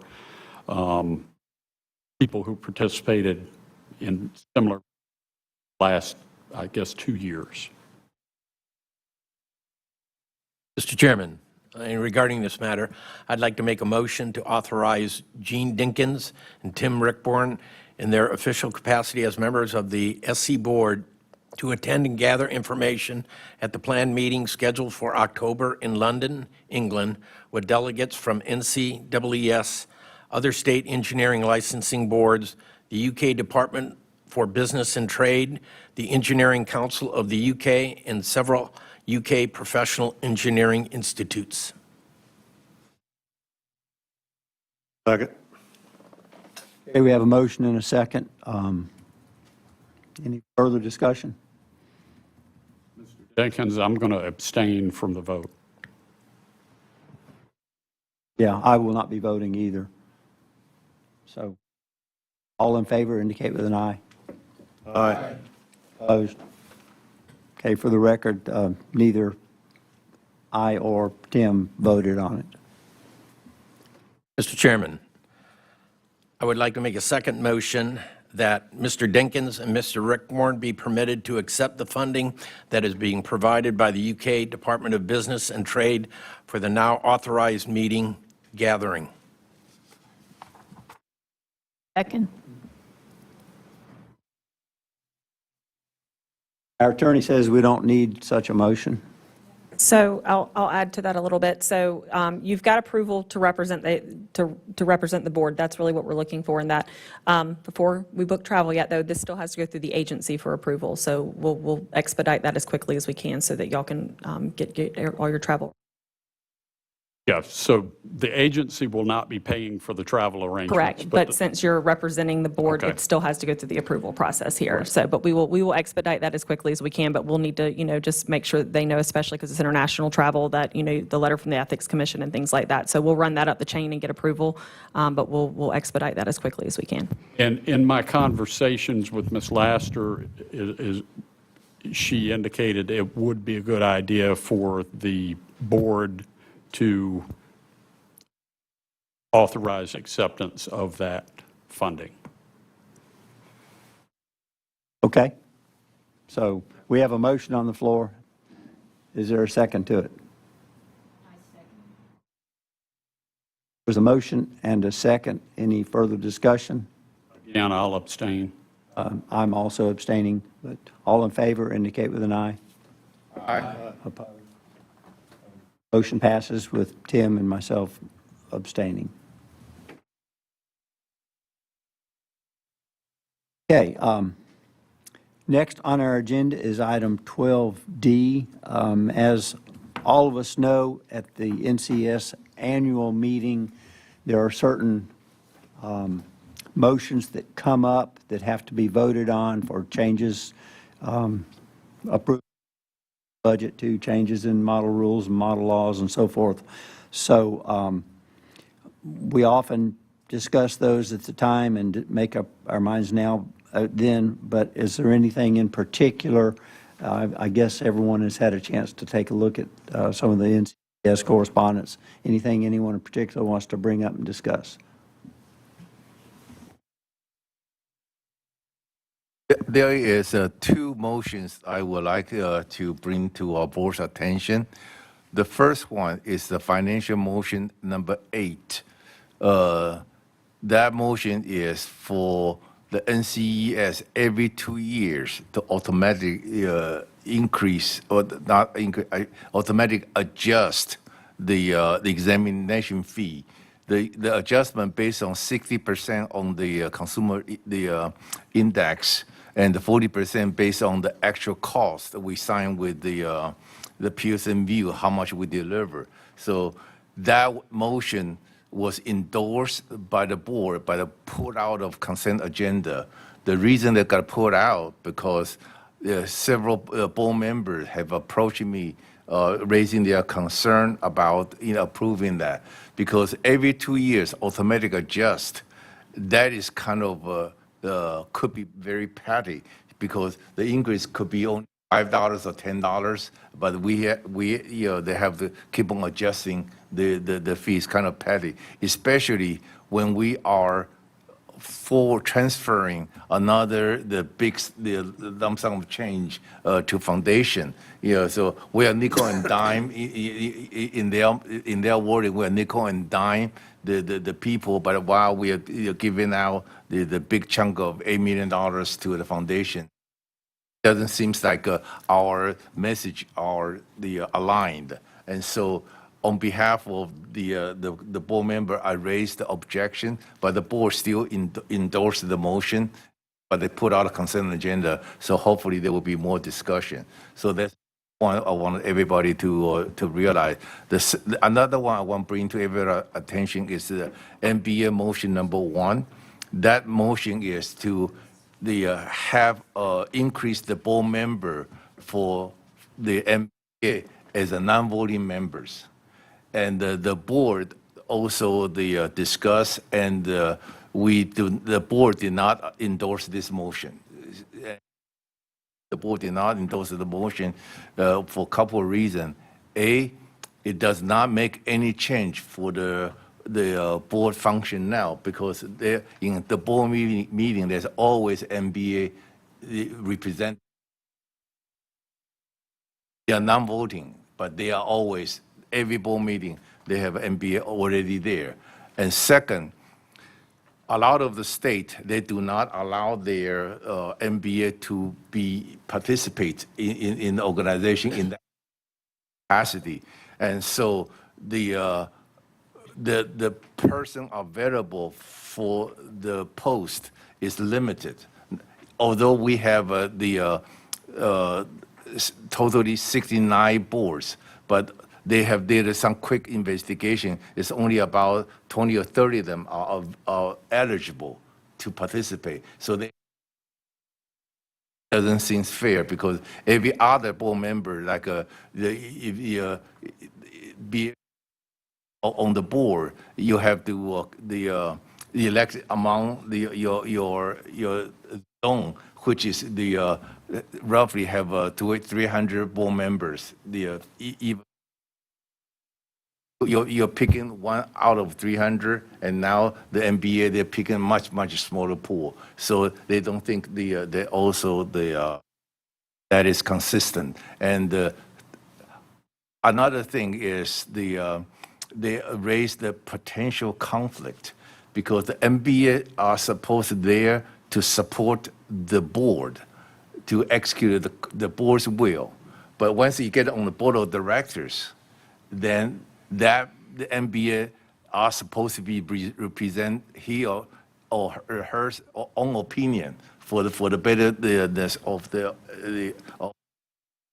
CES. So what happened if we have a conflict? That particular NBA agree with what the board's direction or overall the trend, and so they become a potential issue. So out of all those reasons, the board of directors decide to not to endorse that. So just want to report that.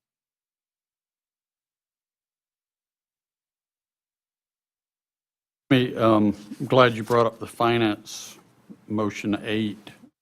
I personally am against the automatic of it for the reasons you stated. I think it's better. Short-term NCS loses a little bit of money than, always adjusting. And we all know, as crazy as the economy has been over the last couple of years, guy has jumped all over the place. So that would be my fear. CPI, let's just say if it went negative, would we discount it? No, we wouldn't. So, that's one of those things. As far as the MBA being on, essentially elected to the board, I would not be in favor of that. My time on the board, anytime we had a meeting, MBA that was typically invited was wherever the meeting was being hosted. I go and the New Mexico board administrator was the MBA attending. We went to California, the California board administrator attended. I think that provides a greater opportunity for MBAs putting one person on the board 5 times a year. And I agree with opposition to both of those. Automatic adjustment of fees like that is, not something that is really required now from NCWS. There is lots of money in the reserves, $50 million or 60 or 70, I think. 70 million. Tons of money to absorb a little bit of fluctuation. Secondly, how many years in a row have we been discussing an MBA being put on the board? And to me, when I was first got on the board probably 15 years ago, at that time, an MBA was coming to every meeting. So they've been coming to every meeting for a very long time. And, as much as we love the MBAs, and we really do, y'all are great and fantastic, but it's a different role entirely. The MBAs, that's their job. That is their full-time job to work at the boards and work at the states and so forth. Everyone else on that board of directors is elected to it. They aren't getting paid to do it. They have a different role totally than being there as an employee. You think it creates conflicts of interest? I think, you know, they're very valuable, but they're doing a different task, period. And so they don't need to be on the board, you know, voting or not voting. It doesn't matter. They're going anyway. They're supposed to be there really to report what's going on the board, not to be a member of the board or making decisions for NCEES. Jimmy, I have two other motions that I'm interested in, and that was education motion, had to do with model law and the ETAC degree, listing that in there. Where did that end up? That motion is being approved. ETAC will be added to model law. So does that mean that Last year, someone? yeah. Okay. All right. And then was model rules. What I understood at the zone meeting, it sounded like on education motion 6, there was something about a 1/3 requirement for dual licensees on continuing ed. Kept or not kept? I don't remember. That's what we do in South Carolina. I didn't know it wasn't there. I thought it was. No, I think it was there. I think the motion was to remove it. Move it. So I have a problem with that because that means, you know, Gene Dinkins doesn't have to take any engineering continuing ed. He could just take all surveying. But he's, so I think there should still be a minimum there, and I would encourage the board to. I totally agree. There's one other motion, from the board is probably of interest to some of our staff. Right now, the board, the NCEES is funding 3 delegates, 1 MBA. You know, that's automatic. However, the funding spot for the MBA has to be the MBA. Cannot be the staff, cannot be the boss. It has to be the MBA, or soon going to be MBE after the annual meeting. So the MBA is the member board administrator. Now we are changing to member board executive. So anyway, there's a motion to encourage more participation from the staff. So even if the slot intended for the MBE, however, not available, his or her the staff can also step in to take the spot. So I think that's a very good change.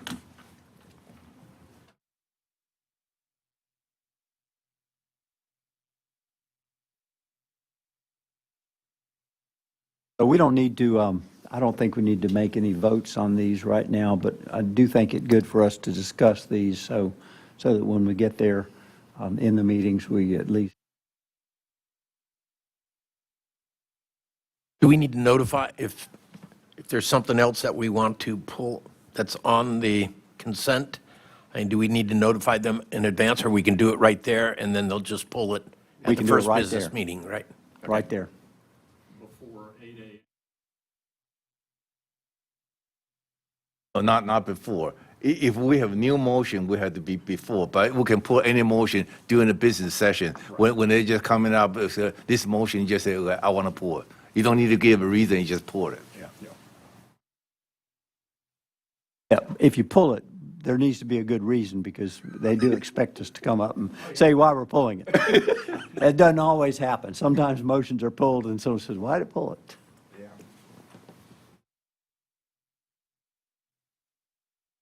Okay, anything else? Public comments. Public, I see you out there.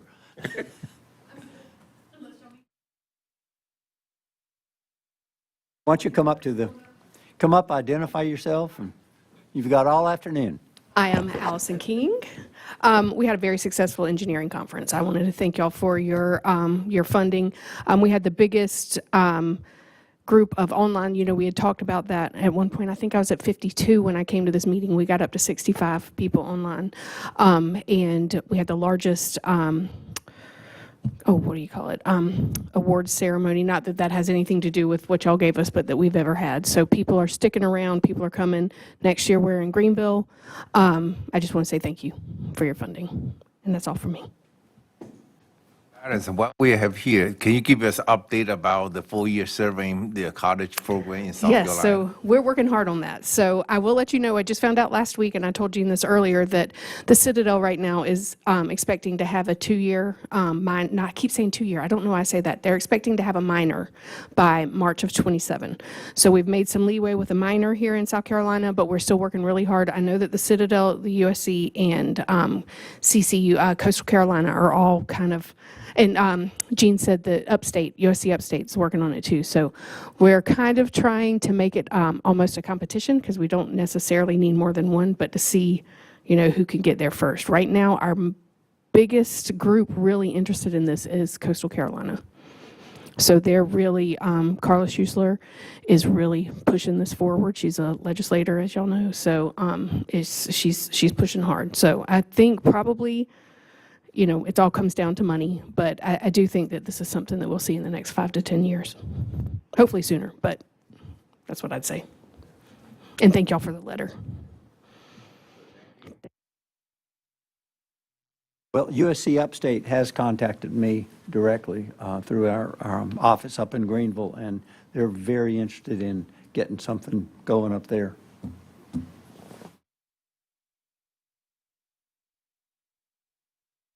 Anything else? Molly, anything? Good. Just came to say hi.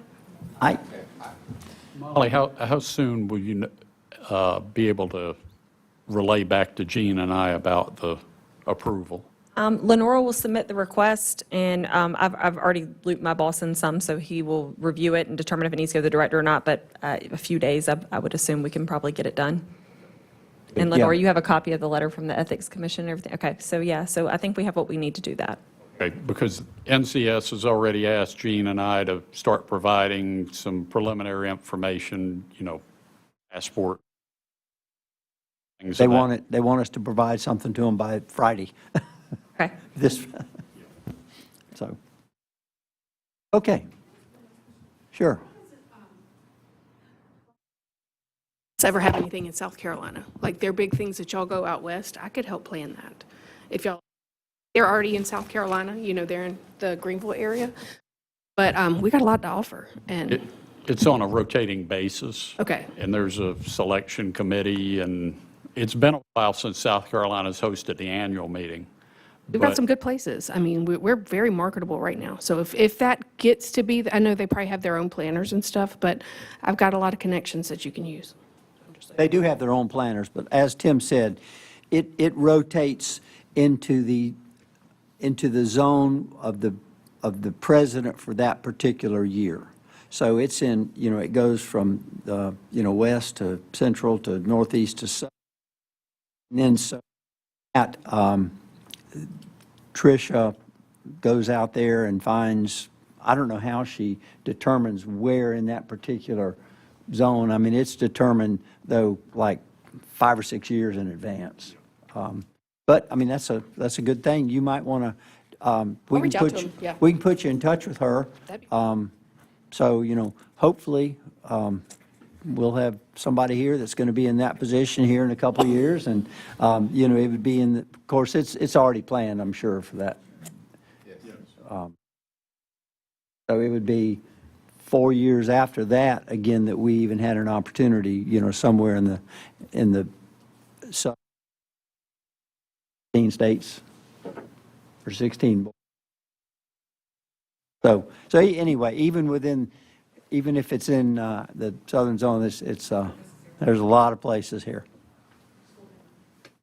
Anyway, anything else? Just wanted to let you know, a lot of people prefer to go to Virgin Islands instead of come to South Carolina.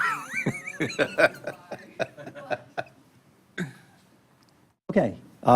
If there's nothing else, is there a motion to adjourn? Moved. Second. Aye. Okay, see everybody in Vegas. I thought that was a real smooth.